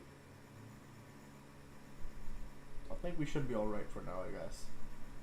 Not all of them are official, but they are pretty nice. Yeah, they're still pretty nice in general. Doesn't need to be official. All the Sonic channel art it's all very nice. So since you know quite a bit about the Sonic franchise, what do you think of the series? I want to watch the movies first. So far, whatever we've checked, anything we've checked out from Sonic and stuff like that, so far, I've actually really enjoyed. So yeah, honestly, so far so good. I just want to check out the movies and really get just a deeper dive into things, I would like to say, kind of. But that's about it. But I do think that that is pretty much it for today's live stream. I think that should be good. So next, well, I was reminded I should post something. Haven't in a bit. Yes, go post, Ironic Monster. Go post something. But I think that should be absolutely fine now. You can find the movies on the website. I'll try to find it. I think we have something. Yeah, I'll try to find the movies though. I'll try to find it and watch it pretty soon. But I think Sonic channel art is so good. They are monthly. Sonic art in general, yeah, it's really nice. It's getting very late, so you should end the stream. Yes, I am ending it right now. Posted monthly, you said. Okay, posted monthly, I got you. Plus you have to pay a monthly subscription. I'm like, what? To see art? Imagine paying a monthly subscription.